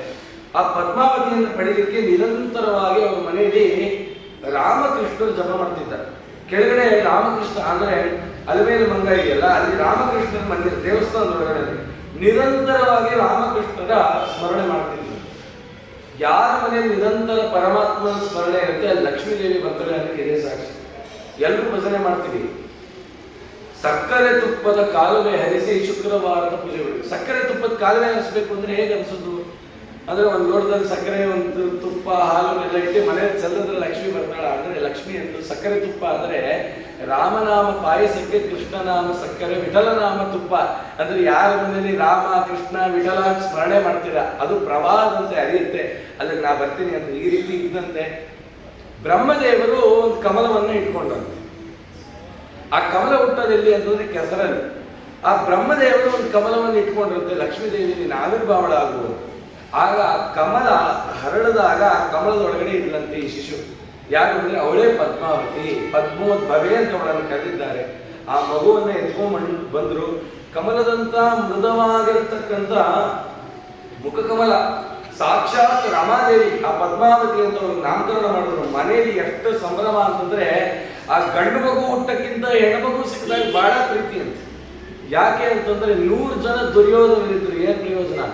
ಒಬ್ಬಳ ಹೆಣ್ಣುಮಗಳು ಹುಟ್ಟಿದ್ರೆ ಕುಲದಲ್ಲಿ 100 ಜನ ಗಂಡು ಮಕ್ಕಳಿಗೆ ಸಮ ಅಂತ. ಅದು ಶಾಸ್ತ್ರ ಹೇಳ್ತಾ ಇದೆ, ಅಷ್ಟು ಮಹತ್ವವನ್ನು ಕೊಟ್ಟಿದೆ. ಆ ರೀತಿಯಲ್ಲಿ ಅಂತ ಮಗಳು ಹುಟ್ಟಿದಾಳೆ ಅಂತ ಇಡೀ ಎಲ್ಲ ರಾಜ್ಯದಲ್ಲಿ ಹಬ್ಬನಂತೆ, ಎಲ್ಲ ಶ್ರೇಷ್ಠರಾಗಿರ್ತಕ್ಕಂಥ ಜನರನ್ನು ಕರೆಸಿದ್ದಾನಂತೆ. ಎಲ್ಲರಿಗೂ ಸಿಹಿಯನ್ನ ಹಂಚ್ತಾ ಇದ್ದಾನೆ. ಬಹಳ ಸಂತೋಷ ಆಯಿತು. ಆ ಪದ್ಮಾವತಿಯ ನಾಮಕರಣ ಸಂದರ್ಭಕ್ಕೆ ನಾರದರು ಬಂದು ನೋಡಿದ್ರು, ಎಂತ ಪರಿಶುದ್ಧವಾಗಿರ್ತಕ್ಕಂಥ ರಮಾ ರೂಪ ಅಂತ ಹೇಳಿ ಆ ಆಕಾಶರಾಜನಿಗೆ ಹೇಳ್ತಿದ್ದಾರೆ. ಈ ಮಗಳಿಗೆ ಪದ್ಮಾವತಿ ಅಂತ ಹೆಸರಿಟ್ಟಿದೆಯಲ್ಲ, ಪದ್ಮ ಸಡಬೇಕಾಗಿರೋದು ಪರಮಾತ್ಮನ ಕೈಗೆ. ಪರಮಾತ್ಮ ಶಂಖ ಚಕ್ರ ಗದಾ ಪದ್ಮಗಳನ್ನ ಹಿಡಿದಿದ್ದಾನೆ ಅಲ್ವಾ? ಪದ್ಮ ಕೈಯಲ್ಲಿ ಹಿಡಿದಿದ್ದಾನಲ್ಲ, ಆದ್ರೆ ಈ ಪದ್ಮಾವತಿಯನ್ನ ನಾರಾಯಣನ ಕೈಗೆ ಇಡಬೇಕು ಅಂತಾನೆ ಇವಳು ಪದ್ಮಾವತಿ ಅಂತ ಹೆಸರಿಟ್ಟಿರೋರು. ಹಾಗಾಗಿ ಇವಳಿಗಾಗಲೇ ವರ ನಿಶ್ಚಯ ಆಗೋಗಿದೆಯಪ್ಪ, ನೀನೇನು ಚಿಂತೆ ಮಾಡಬೇಕಾಗಿಲ್ಲ, ಆಗಲೇ ವರ ಸಿದ್ಧನಾಗಿದ್ದಾನೆ, ಅವಳಿಗೆ ಕೊಡಬೇಕು. ಅವಳು ಎಷ್ಟು ಚೆನ್ನಾಗಿದ್ದಾಳೆ ಅಂತ ವರ್ಣನೆ ಮಾಡ್ತಾ ಇದ್ದಾರೆ. ಅವಳ ಮುಖ ಚಂದ್ರನ ಸದೃಶವಾಗಿದೆ ಅಂತ ಪದ್ಮಾವತಿ ನಾರದರು ವರ್ಣಿಸ್ತಾ ಇದ್ದಾರೆ. ಆ ಚಂದ್ರ ನೋಡ್ತಾ ಇದ್ದಂತೆ ನನಗಿಂತ ಅಧಿಕವಾದ ಕಾಂತಿ ಮಗುವಿನಲ್ಲಿಗೆ ಅಂತ ಚಿಂತನೆ ಮಾಡಿದಂತೆ. ಆ ಮಗುವಿನ ಆ ಮುಗುಳ್ನಗೆ ಆಹ್ಲಾದಕರವಾಗಿದೆ. ಯಾರ್ಯಾರ ಪದ್ಮಾವತಿನ ಕಾಲಕ್ಕೆ ನೋಡಿದ್ರು ಅವ್ರಿಗೆ ಏನೇನು ದುಃಖ ಇತ್ತು ನಾಶ ಆಯ್ತು. ಯಾರು ಪರಮಾತ್ಮನ ಸ್ಮರಣೆ ಮಾಡಿ ಲಕ್ಷ್ಮೀ ದೇವಿನ ಉಪಾಸನೆ ಮಾಡ್ತಾರೆ ಅವ್ರ ದುಃಖ ಎಲ್ಲ ಕಳೀತೀನಿ ಅಂತ ತಿಳಿಸ್ಕೊಡ್ತಾ ಇದ್ದಾನೆ ಕಲಿಯುಗದ ಜನರಿಗೆ. ಅವಳ ನೇತ್ರಗಳು ಕಮಲದಂತೆ ವಿಸ್ತಾರವಾಗಿದೆಯಂತೆ. ಅವಳ ಮೂಗು ತಿಲಪುಷ್ಪದಂತೆ ಆಕಾರದಿಂದ ಪ್ರಕಾಶಮಾನವಾಗಿದೆಯಂತೆ. ತಿಲಪುಷ್ಪ ಅಂದ್ರೆ ಉದ್ದುಕ್ಕಿರುತ್ತೆ, ಎಳ್ಳಿನ ಹೂವು. ಅದರಂತೆ ಇತ್ತಂತೆ. ಅವಳ 2 ಕಪೋಲಗಳು, ಅವಳ ಕೆನ್ನೆಗಳು ಆ ಬಂಗಾರಕ್ಕೆ ಸೂರ್ಯನ ಕಿರಣ ಬಿದ್ದಾಗ ಹೇಗೆ ಹೊಳಿಯುತ್ತೆ ಆ ರೀತಿಯಲ್ಲಿ ಹೊಳಿತಾ ಇದೆ, ಕಣ್ಣಡಿಗಳಂತೆ ಹೊಳಿತಾ ಇದೆ. ಅವಳ 2 ಕಣ್ಣು ಉಬ್ಬುಗಳು ಧನಸ್ಸು ಬಾಣದಂತೆ ಇದೆಯಂತೆ, ಅಷ್ಟು ಚೆನ್ನಾಗಿದೆ. ಅವಳನ್ನೆಲ್ಲ ವರ್ಣನೆ ಮಾಡ್ತಾ, ಅವಳ ತುಟಿ ಪ್ರತಿಯೊಂದು ವರ್ಣನೆ ಮಾಡ್ತಾರೆ. ಅವಳ ಶರೀರ ಹೇಗಿತ್ತು ಪದ್ಮಾವತಿ ಅಂತಂದ್ರೆ, ವಿಳ್ಳೆದೆಲೆ ಸುಣ್ಣ ಅಡಿಕೆ ಬೆರೆಸಿ ಬಾಯಲ್ಲಿ ಇಟ್ಕೊಂಡು ಆ ರಸ ಗಂಟ್ಲಿಂದ ಇಳಿತಾ ಇದ್ರೆ ಅದು ಕಾಣಿಸ್ತಿತ್ತಂತೆ. ಅಷ್ಟು ಚೆನ್ನಾಗಿತ್ತು, ಅಷ್ಟು ಸೌಂದರ್ಯವತಿನಂತೆ ಪದ್ಮಾವತಿ.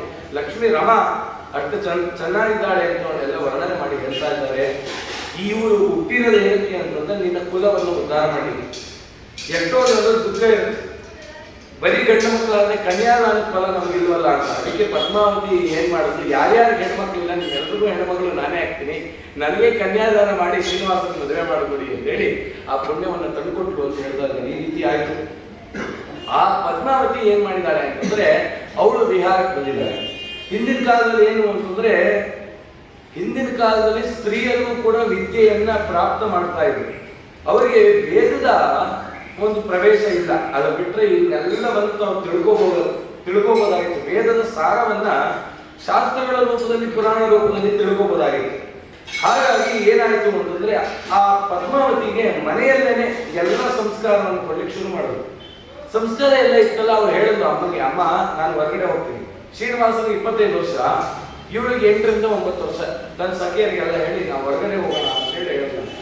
ಅದಕ್ಕೆ ಹೇಳ್ತಾ ಇದ್ದಾರೆ, ಸ್ತ್ರೀಯರಿಗೆ ಅವ್ರಿಗೆ ಅಂತ ವಿದ್ಯಾವತಿ ಆಗಿದ್ದು, ಅತ್ಯಂತ ಸೌಂದರ್ಯವತಿ ಆಗಿದ್ದು ಆ ಪದ್ಮಾವತಿ ಆ ಕಾಲಕ್ಕೆಲ್ಲ 8 ವರ್ಷಕ್ಕೆ 9 ವರ್ಷಕ್ಕೆ ವಿವಾಹ ಮಾಡಬೇಕು. ತಂದೆ ಹೇಳೋದಂದ್ರೆ ತುಂಬಾ ಹುಷಾರಾಗಿ ಜಾಗೃತರಾಗಿ ಹೋಗು ನೀನು ಅಂತ ಹೇಳಿ ಹೊರಟಿದ್ದಾರೆ. ಕನ್ಯಾಯ ಜನನಂ ಪ್ರೋಕ್ತ ಕುಮಾರಸ್ಯ ವಿಶೇಷತಃ. ಸರಿ ಹೊರಟು ಅವ್ರು ಹೇಳಿದ್ರು, ಪುಚ್ಚಂದದಸ್ಯ ವೃತ್ತಾಂತ ಪಿತೃಮಾತೃಶ್ಚ ಬಂಧುವಾನ್ ದೇಶಂ ವೃತ್ತಂ ಕುಲಂ ಶೀಲಂ ನಾಮ ಗೋತ್ರಾದಿಕಂ ತಥಾ. ಒಳ್ಳೆ ವಂಶದಲ್ಲಿ ನಾನು ಬಂದಿದ್ದೀನಿ ಅಂತ ಪದ್ಮಾವತಿಗೆ ಬಹಳ ಆ ಗರ್ಜನೆ ಇತ್ತಂತೆ. ಆ ಪದ್ಮಾವತಿ ತಂದೆ ಜೊತೆ ಬೆಳೆಯೋದಕ್ಕಿಂತ ಚಿಕ್ಕಪ್ಪನ ಜೊತೆ ಜಾಸ್ತಿ ಬೆಳೆದಿಲ್ಲ. ತೋಂಡಮಾನ ಮಗು ನೋಡಿದ ತಕ್ಷಣ ಎತ್ಕೊಂಡ್ಬಿಡ್ತೀನಂತೆ, ಅಣ್ಣನ ಮಗು ಅಂತ ಅಷ್ಟು ಮುದ್ದಾಟ. ಅವಳಿಗೆ ಆಕಾಶರಾಜನಿಗಿಂತ ಹೆಚ್ಚು ಅಭಿಮಾನ ತೋಂಡಮಾನನ ಮೇಲೆ. ಅದಕ್ಕೆ ಶ್ರೀನಿವಾಸ ತೋಂಡಮಾನನಿಗೊಲಿದಾತನ ಅಂತ ಹೇಳ್ತಾರಲ್ಲ. ಯಾಕೆ ಅಂದ್ರೆ ಅಷ್ಟು ಸೇವೆ ಮಾಡ್ಬಿಟ್ಟಿದ್ದಾನ ಆ ರೀತಿ. ಸರಿ ಆಯ್ತು, ಎಲ್ಲ ಆಯ್ತು. ಅಲ್ಲಿದ್ದು ಆಗತಂ ಪುರುಷಂ ದೃಷ್ಟ ಕೋಸಿ ಕೋಸೀತಿ ಚ ಬ್ರುವನ್ ಕಿಮರ್ಥಮಾಗತೋ ಸೀತ್ವಂ ಕಿಂತೆ ಕಾರ್ಯಂ ವದ ಪ್ರಭೋ. ಆ ಶ್ರೀನಿವಾಸ ನೋಡ್ದ, ಆ ಆನೆ ಓಡಿಸ್ಕೊಂಡ್ ಬಂದ. ಇವರು ವಿಹಾರ ಕಡೆ ಜಾಗಕ್ಕಂತ ಆ ಆನೆ ಎಲ್ಲ ಏನ್ ಮಾಡ್ಬಿಟ್ಟು ಅಂತಂದ್ರೆ, ಈ ನಾರಿಯರ ಮಧ್ಯೆ ಎಲ್ಲ ಅವರಿಗೆ ಈಡಿಡ್ಲಿಕ್ಕೆ ಶುರು ಮಾಡ್ತು. ಶ್ರೀನಿವಾಸ ಬಂದ ಆನೆ ಎಲ್ಲ ಓಡಿಸಿದಾಗ ಯಾರಿವನು ಮತ್ತು ಪದ್ಮಾವತಿ ನೋಡಿದಂತ. ನೋಡಿದ ತಕ್ಷಣ ಮೈನಲ್ಲಿ ಜ್ವರ ಶುರು ಆಗೋಯ್ತು. ಯಾವ ಜ್ವರ ಅಂದ್ರೆ ಪ್ರೇಮ ಜ್ವರ ಶುರು ಆಗೋಯ್ತು, ಲವ್ ಅಟ್ ಫಸ್ಟ್ ಸೈಟ್ ಅಂತ. ಈ ರೀತಿ ಆಗೋಯ್ತು. ಯಾಕೆಂದ್ರೆ ಜನ್ಮ ಜನ್ಮಾಂತರದ ಆ ಇಬ್ಬರ ದಾಂಪತ್ಯ ಲಕ್ಷ್ಮೀನಾರಾಯಣರು ಈ ರೀತಿ ಆಯ್ತು. ಆ ನಾರಾಯಣ ನೋಡಿದ, ನಾರಾಯಣನು ಆ ಪದ್ಮಾವತಿ ನೋಡ್ದ. ನೋಡಿ ಮೂಕ ವಿಸ್ಮಿತನಾಗಿ ನಿಂತು ಬಿಟ್ಟ. ಕಲಿಯುಗ ಜನರೇ, ಇದು ನನ್ನ ಕತೆ ಅಲ್ಲ, ನಿಮ್ ಕತೆ. ಇದೇ ರೀತಿಯಲ್ಲೇ ಆಗುತ್ತೆ, ಇದೇ ರೀತಿ ಮೋಹಕ್ಕೆ ಬೀಳ್ತೀರಾ. ಆದ್ರೆ ಸರಿಯಾಗಿದೆಯೋ ವಿಚಾರ ಮಾಡ್ರಿ ನನ್ನಂತೆ ಅಂತ ತಿಳಿಸ್ತಾ ಇದ್ದಾನೆ. ಕಿಮರ್ಥಮಾಗತೋಸಿ ತ್ವಂ ಕಿಂ ತೇ ಕಾರ್ಯಂ ವದ ಪ್ರಭೋ. ಯಾವ ನೀನು ಯಾವ ಕಾರ್ಯಕ್ಕೋಸ್ಕರ ಕಾಡಿಗೆ ಬಂದಿದ್ಯಾ? ಶ್ರೀನಿವಾಸ ಹೇಳೋದು, ಆನೆ ಎಲ್ಲ ಬಿಡಿಸಿದ್ ನಮ್ಮ ಕರ್ಮ, ನಾವೇನೋ ಮಾಡ್ಕೊತಿದ್ವಿ, ನೀನ್ ಯಾಕೆ ಬಂದೆ ಪುರುಷ? ನಾವಿಷ್ಟು ಜನ ಸ್ತ್ರೀಯರಿರುವ ನೀನ್ ಯಾರು ಬಂದ್ರೆ? ಶ್ರೀನಿವಾಸ ಹೇಳದ, ಅಸ್ತಿ ಕಾರ್ಯಂಬರ ರೋಹ ರಾಜಪುತ್ರ ಸಮೀಪಗೆ ಇತಿ ತಸ್ಯ ವಚ ಶ್ರುತ್ವ ಸಖ್ಯಾಸ್ತ ಪುನರಾಬ್ರವೀತ್. ಏನಕ್ಕೆ ನಾನು ಇಲ್ಲಿ ಬಂದಿದ್ದೀನಿ ಅಂತ ರಾಜಕುಮಾರಿ ಕೇಳ್ಕೊ. ನೀನ್ ಹತ್ರ ಅನೇಕ ವಿಧವಾಗಿರ್ತಕ್ಕಂಥ ಪ್ರಾಣಿಗಳೆಲ್ಲ ಬಂತಲ್ಲ, ಈ ದುಷ್ಟ ಪ್ರಾಣಿಗಳನ್ನೆಲ್ಲ ಸಂಹಾರ ಮಾಡಕ್ಕೆ ಅಂತ ಬಂದೆ. ಆದ್ರೆ ನಾನು ಬಂದಿ ಬೇಟೆ, ನನ್ನ ಬಾಣ ಯಾರಿಗೆ ಬಿಡ್ಬೇಕಿತ್ತು ಅಂದ್ರೆ ನಿನಗೆ ಬಿಡ್ಬೇಕಿತ್ತು, ಪ್ರೇಮ ಬಾಣ, ಅದಕ್ಕೋಸ್ಕರ ಬಂದಿದ್ದೀನಿ ಅಂತ ಹೇಳ. ಅವ್ರು ಹೇಳಿದ್ರು, ಕಿಂ ಕಾರ್ಯಂಬದ ಶೀಘ್ರೇಣ ಯತ್ತೆ ಮನಸ್ಸಿ ಬರ್ತದೆ ಕ್ವತೆ ವಾಸಾಂಶ್ಚಿಕಂ ನಾಮ ಕಾತೆ ಮಾತಾ ಜಗತ್ಪಿತಾ. ನೋಡು, ನಾನು ಎಂತ ಉತ್ತಮ ಕುಲದಲ್ಲಿ ನೋಡು, ನೀನ್ ಒಳ್ಳೆ ಬೇಟೆಗಾರ ಬಂದಿದ್ಯಾ. ಬೇರೆ ಕನ್ಯೆಯರೆಲ್ಲ ಮಾತಾಡೋದು, ಅವನ ಹತ್ರ ಮಾತಾಡ್ಬಿಡ್ರಿ, ಯಾರೋ ಏನೋ ಗೊತ್ತಿಲ್ಲ, ಪರಪುರುಷನನ್ನ ಮಾತಾಡಿಸಬಾರ್ದು ಅಂತ ಧರ್ಮ. ಹಾಗಾಗಿ ಈ ರೀತಿ ಆಯ್ತು. ಕನ್ಯಾಪೇಕ್ಷ ಮುಖ್ಯ ಕಾರ್ಯಂ ತದಂತೆ ಪ್ರಮದಾದಮೇವಾ ಇದೀತ ಪ್ರೋಚ್ಯಭೋ ವಾಚ ದೇವಿಂ ಪದ್ಮಾವತಿ ಮತ.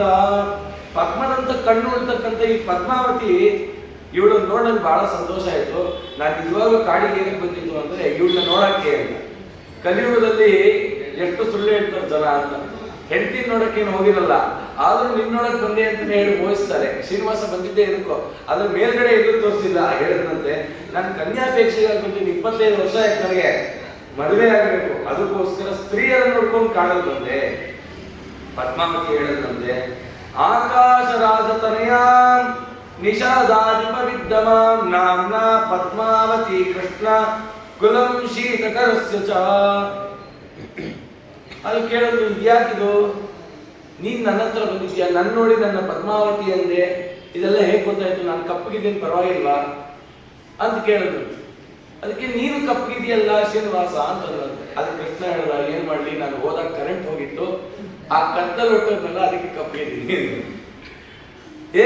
ಈಗೆಲ್ಲ ಸುಳ್ಳು ಹೇಳ್ಬೇಡ. ಇಲ್ಲ ನಮ್ಮಮ್ಮ ದೇವಕಿ ಕಪ್ಪು, ಅದಕ್ಕೆ ನಾನು ಕಪ್ಪು ಅಂತ ಈ ರೀತಿ ಏನೇನೋ ಹೇಳ್ದ. ಅದಕ್ಕೆ ಅವಳು ಹೇಳಿದ್ಲು, ಕೃಷ್ಣ ಕುಲದಲ್ಲೇ ಬಂದ್ಬಿಟ್ಟಿದ್ಯಾ, ನೀನೇ ಕೃಷ್ಣ ಅಲ್ವಾ, ಅದಕ್ಕೆ ಕಪ್ಪು, ಆದ್ರೂ ಆಕರ್ಷಣವಾಗಿದೆಯಾ.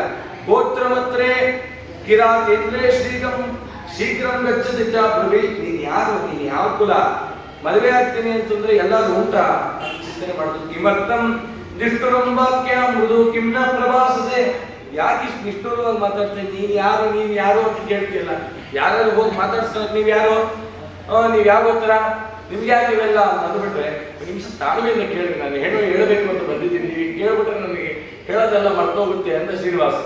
ಅದಕ್ಕೆ ಅವಳು ಹೇಳಿದ್ರು, ಇಲ್ಲ ನೀನು ಈ ರೀತಿಯೆಲ್ಲ ಮಾತಾಡಬೇಡ, ನೀನ್ ಧರ್ಮವಂತನಾಗಿದ್ರೆ ಬಂದು ನನ್ನನ್ನು ಮಾತಾಡಿಸ್ತಿರ್ಲಿಲ್ಲ, ಪರಸ್ಪರನ್ನ ಮಾತಾಡಿಸ್ಬಾರದು ಅಂತ.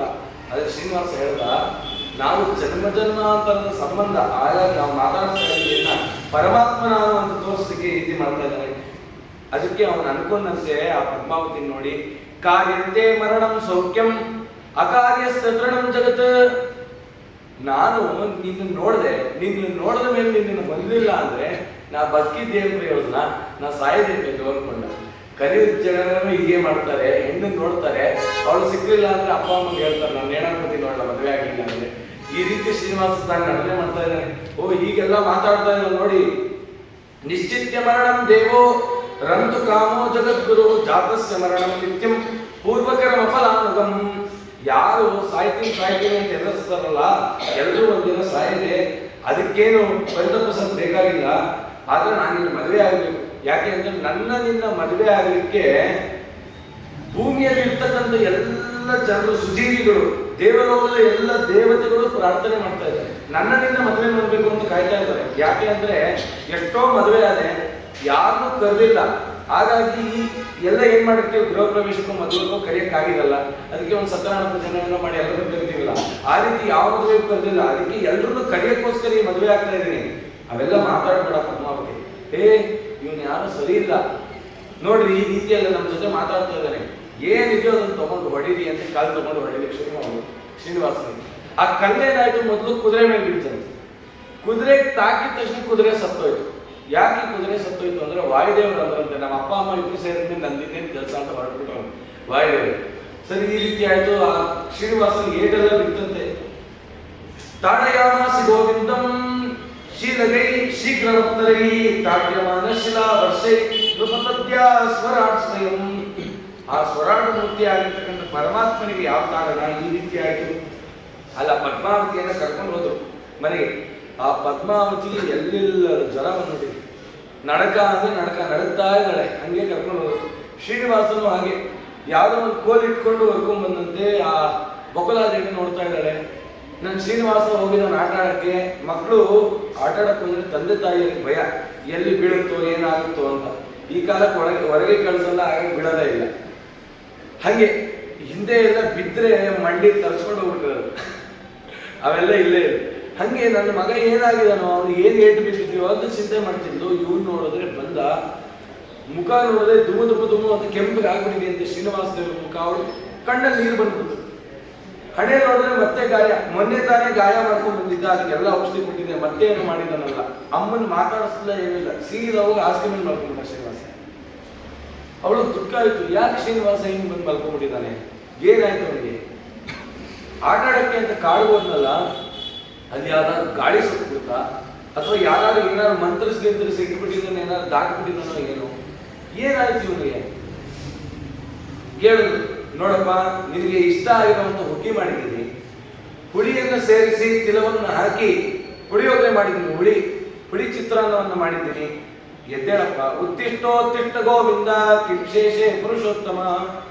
ಏನಾಯ್ತು ಹೇಳು, ನೀನೇನಾದ್ರು ಹೇಳಿದ್ರೆ ತಾನೇ ನಾನು ಮಾಡೋದು. ಶೈಲಂ ಪ್ರಾಪ್ಯ ಪರ್ಯಂಕೆ ಶ್ರೀನಿವಾಸೋ ವೃಷಾಕಪಿ ತದಾಗತಾತ್ ಸಾದೇವಿ ಸೇವಾರ್ಥಂ ಬಹುಲಾಶುಭ. ಕೇಳಿದ್ರು, ಮನೆಯಲ್ಲಿ ಮಕ್ಕಳು ಏನು ಹೇಳದೆ ಬಂದು ಮಲ್ಕೊಂಡ್ಬಿಟ್ರೆ ತುಂಬಾ ಗಾಬರಿ ಆಗುತ್ತೆ, ಮನೇಲಿ ಇರೋರಿಗೆಲ್ಲ ಆತಂಕ ಆಗುತ್ತೆ. ಹೀಗೆ ಮಾಡಬೇಡ ಹೇಳು. ಮಾತೇ ಹೇಳಲಿಲ್ಲ, 2 ದಿನ ಎದ್ದೇಳಲಿಲ್ಲ. ಅವಳೆಲ್ಲ ಚಿಂತನೆ ಮಾಡಿದ್ರು, ನನ್ನ ಮಗ ಚೆನ್ನಾಗಿದ್ದಾನೆ ಅಂತ ಯಾರು ಅಕ್ಕಪಕ್ಕ ಮನೆಯವರು ಮಾಟಗೀಟ ಮಾಡಿಸ್ಬಿಟ್ರ, ಏನಾಗಿದೆ ನನ್ನ ಮಗನಿಗೆ, ಅಥವಾ ಯಾವ್ದಾದ್ರು ದೃಷ್ಟಿ ಬಿತ್ತ, ಏನಾದ್ರು ದೃಷ್ಟಿ ಕೆಲ್ಸ ನೋಡ್ತಾಳೆ, ಹೊರಗಡೆ ಕುದುರೆನೂ ಇಲ್ಲ, ನಡ್ಕೊಂಡ್ ಬಂದಿದ್ದಾನೆ. ನಾವೆಲ್ಲ ಹೀಗೆ ಮಾಡೋದು ಕಲಿಯುವ ಜನ. ಮಗು ಪಾಪ ಒದ್ದಾಡ್ತಿದ್ರೆ ಆ ಕುದುರೆ ಏನಾಯ್ತು ಅಂತ ಕೇಳೋದಂತೆ, ನೀನು ನನಗಿಂತ ಕುದುರೆ ತಾನೇ ಜಾಸ್ತಿ ಬೇಕಾಗಿರೋದು, ನಾನು ಸಾಯ್ತೀನಿ ಅಂತ. ಯಾಕಪ್ಪ ಅಷ್ಟು ಸಿಟ್ಟು? ನಿಧಾನಕ್ಕೆ ಮಾತಾಡಿಸ್ತಾ ಇದ್ದೀನಿ, ನಾನು ನಿಧಾನಕ್ಕೆ ಮಾತಾಡೋದು. ನಿಂಗೆ ನಾನ್ ಬೇಕಾಗಿಲ್ಲ, ಕುದುರೆನೇ ಹೆಚ್ಚಾಗೋಯ್ತು. ಆ ಶ್ರೀನಿವಾಸ ಆ ಬಾಣಗಳನ್ನ ಇಟ್ಕೊಳ್ಳಿಕ್ಕೆ ಅಂತ ಒಂದು ವಸ್ತ್ರವನ್ನು ಕಟ್ಕೊಂಡು, ಒಂದು ದಾರ ಕಟ್ಕೊಂಡು ಹಿಂದೆ ಹಾಕೊಂಡಿದ್ದು. ಅದ್ರದ್ದು ಗುರ್ತಿತ್ತಂತೆ. ಅಂದ್ರೆ ಇವ್ನು ತುಂಬಾ ಶ್ರಮ ಪಟ್ಟಿದ್ದಾನೆ ಅಂತ. ಇವತ್ತಿಗೂ ತಿರುಗ್ತಿದ್ದೀವಿ, ಆ ಅರ್ಚಕರು ಶ್ರೀನಿವಾಸ ದೇವರಿಗೆ ಏನೇನಿದೆ ಅಂತ ಹೇಳುವಾಗ ಹೇಳ್ತಾರೆ, 2 ಗೆರೆ ಇದೆ ಅಂತ ಎಡಗಡೆ ಶ್ರೀನಿವಾಸ ದೇವರು. ಯಾಕೆಂದ್ರೆ ನಾನು ಬೇಟೆ ಎಲ್ಲ ಆಡ್ಲಿಕ್ಕೆ ಆ ಬಾಣ ಇಟ್ಕೊಂಡಿದ್ನಲ್ಲ, ಆ ಗುರುತು ಇವತ್ತಿಗೂ ಶ್ರೀನಿವಾಸ ದೇವರಿಗೆ ಇದೆ ಅಂತ ಭುಜದಲ್ಲಿ. ಅದಕ್ಕೆ ಏನಾಯ್ತು, ಯಾವ್ದಾದ್ರು ಕಾಡು ಮೃಗಗಳು ಏನಾದ್ರು ಮಾಡಿದ್ರು, ಒಂದು ಅರ್ಧ ಗಂಟೆ ಮಲ್ಕೋತೀನಮ್ಮ, ದಯವಿಟ್ಟು ಮಾತಾಡಿಸ್ಬೇಡ ಅಂತ. ಸರಿ, ಅವಳು ದುಃಖ ಆಯ್ತು, ಹೊರಗಡೆ ಬಂದು ಯಾಕೆ ನನ್ನ ಮಗನಿಗೆ ಏನಾಯ್ತು, ಅಲ್ಲಿ ಸುತ್ತಮುತ್ತ ಕೂತಂತವನ್ನೆಲ್ಲ ಕೇಳಿದ್ರು, ಏನಕ್ಕೆ ಈ ರೀತಿ ಆಯಿತು, ಏನಾಯ್ತು ನನ್ನ ಮಗನಿಗೆ ಏನಾಗಿತ್ತು? ಒಬ್ಬರು ಅಂದ್ರಂತೆ, ನೀನೇನಾದ್ರು ಮಾಡಿದ ಊಟ ತಿಂಡಿಲಿ ಏನಾದ್ರು ವ್ಯತ್ಯಾಸ, ಗ್ಯಾಸ್ಟ್ರಿಕ್ ಆಗಿ ಅಂತ ಗೊತ್ತಿಲ್ಲ. ಅವೆಲ್ಲ ಏನಿಲ್ಲ, ನಾನು ತುಂಬಾ ಶುದ್ಧವಾಗಿ ಮಾಡ್ತೀನಿ. ಮತ್ತೆ ಏನಾಗಿರ್ಬೋದು, ಎಲ್ಲರೂ ಒಂದೊಂದೊಂದೊಂದು ವಿಚಾರ ಹೇಳಿ ಯಾರೋ ಅಂದಂತೆ, ಅವನಿಗೆ ಮದುವೆ ವಯಸ್ಸಾಯ್ತಲ್ಲ, ಮದುವೆ ಆಗೋತಕ್ಕ ಜ್ವರ ಬಿಡಲ್ಲ, ಹಾಗಾಗಿ ಅವ್ನಿಗೆ ಈ ರೀತಿ ಆಗ್ಬಿಟ್ಟು ಕೇಳು. ಶ್ರೀನಿವಾಸ ಅಂತ ಬಂದು, ಸ್ವಾಮಿ ಶ್ರೀನಿವಾಸ, ನೋಡಪ್ಪ ನೀನು ಸೇವೆ ಮಾಡ್ಲಿಕ್ಕೆ ನಾನು ಸಿದ್ಧ ಆಗಿದ್ದೀನಿ, ನಿನ್ನ ಮನ್ಸಲ್ಲಿ ಏನಾದ್ರು ಮದುವೆ ಆಗ್ಬೇಕು ಅಂತಿದೆಯೋ ಏನು? ಬೋರ್ಲು ತಿಳ್ಕೊಂಡಂತೆ ಉಲ್ಟಾ ಮಾಡ್ಕೊಂಡು ಮುಸ್ಕಾಕೊಂಡ್ಬಿಟ್ಟಂತೆ, ಮಾತಾಡಿಸ್ಬೇಡ ನನ್ನ ಅಂತ ಹೊರಗಡೆ ಬಂದು ಹೇಳುತ್ತೆ. ಈಗ ಮಾಡ್ದ ಶ್ರೀನಿವಾಸ, ಓಹೋ ಹಂಗಂದ್ರೆ ಅವ್ರ ಮನ್ಸಲ್ಲಿ ಅದೇ ಇದೆ, ಇದನ್ನ ವಿಚಾರ ಮಾಡು. ಯಾರನ್ನಾರು ನೋಡಿದನೋ ಏನ್ ಕತ್ತಿನೋ, ಅಥವಾ ನೀನೇ ಸರಿಯಾಗಿರ್ತಕ್ಕಂಥ ಒಂದು ಕಲಿಯನ್ನು ತಗೋಬರ್ತೀವಿ, ಮದುವೆ ಮಾಡು. ಇಲ್ದಿದ್ರೆ ಏನಾದ್ರು ಅನಾಹುತ ಆಗುತ್ತೆ, ಎದ್ದೇಳು ಬಹುಲಾದೇವಿ ಅಂತ ಹೇಳೋದು.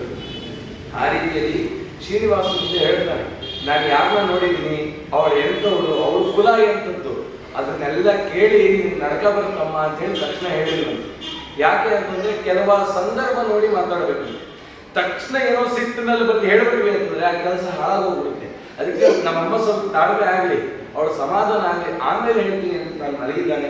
ಮಲಗಿದವನು ಏನು ಹೇಳ್ತಾನೆ ಅನ್ನೋದನ್ನ ನಾಳೆ ದಿನ ಚಿಂತನೆ ಮಾಡೋಣ. ಅದಾದ್ಮೇಲೆ ನಾಳೆ ದಿನ ಅದನ್ನೆಲ್ಲ ಚಿಂತನೆ ಮಾಡಿ, ನಾಳೆ ಇಲ್ಲ ಮಂಗಳವಾರ ದಿನ ಕೊರವಂಜಿ ರೂಪವನ್ನು ಶ್ರೀನಿವಾಸ ಅಂತ ಆಡ್ತಾನೆ. ಆ ಕೊರವಂಜಿ ರೂಪ, ತದನಂತರದಲ್ಲಿ ಏನು ಬ್ರಹ್ಮದೇವರು ಬಂದರು ಅದನ್ನೆಲ್ಲ ಚಿಂತನೆ ಮಾಡ್ತಾ ಒಂದು ಮಂಗಳ ಮಹೋತ್ಸವ, ಆ ವಿವಾಹ ಹೇಗಾಯಿತು ಅಂತ ಹೇಳಿ ಇದು 3-4 ದಿನದಲ್ಲಿ ಚಿಂತನೆ ಮಾಡಿ ಅದನ್ನು ಶ್ರೀನಿವಾಸ ದೇವರ 2ನೇ ತಾರೀಕು ಅದನ್ನು ಅರ್ಪಣೆ ಮಾಡೋಣ ಅಂತ ಹೇಳ್ತಾ ಕೃಷ್ಣಾರ್ಪಣಿಸ್ತು. ಶ್ರೀನಿವಾಸಂ ಜಗನ್ನಾಥಂ ಪದ್ಮಾವತ್ಯಾಭಿರಾಜಿತಂ ಬ್ರಹ್ಮಾದ್ಯೈ ವಿನುತಂ ವಂದೇ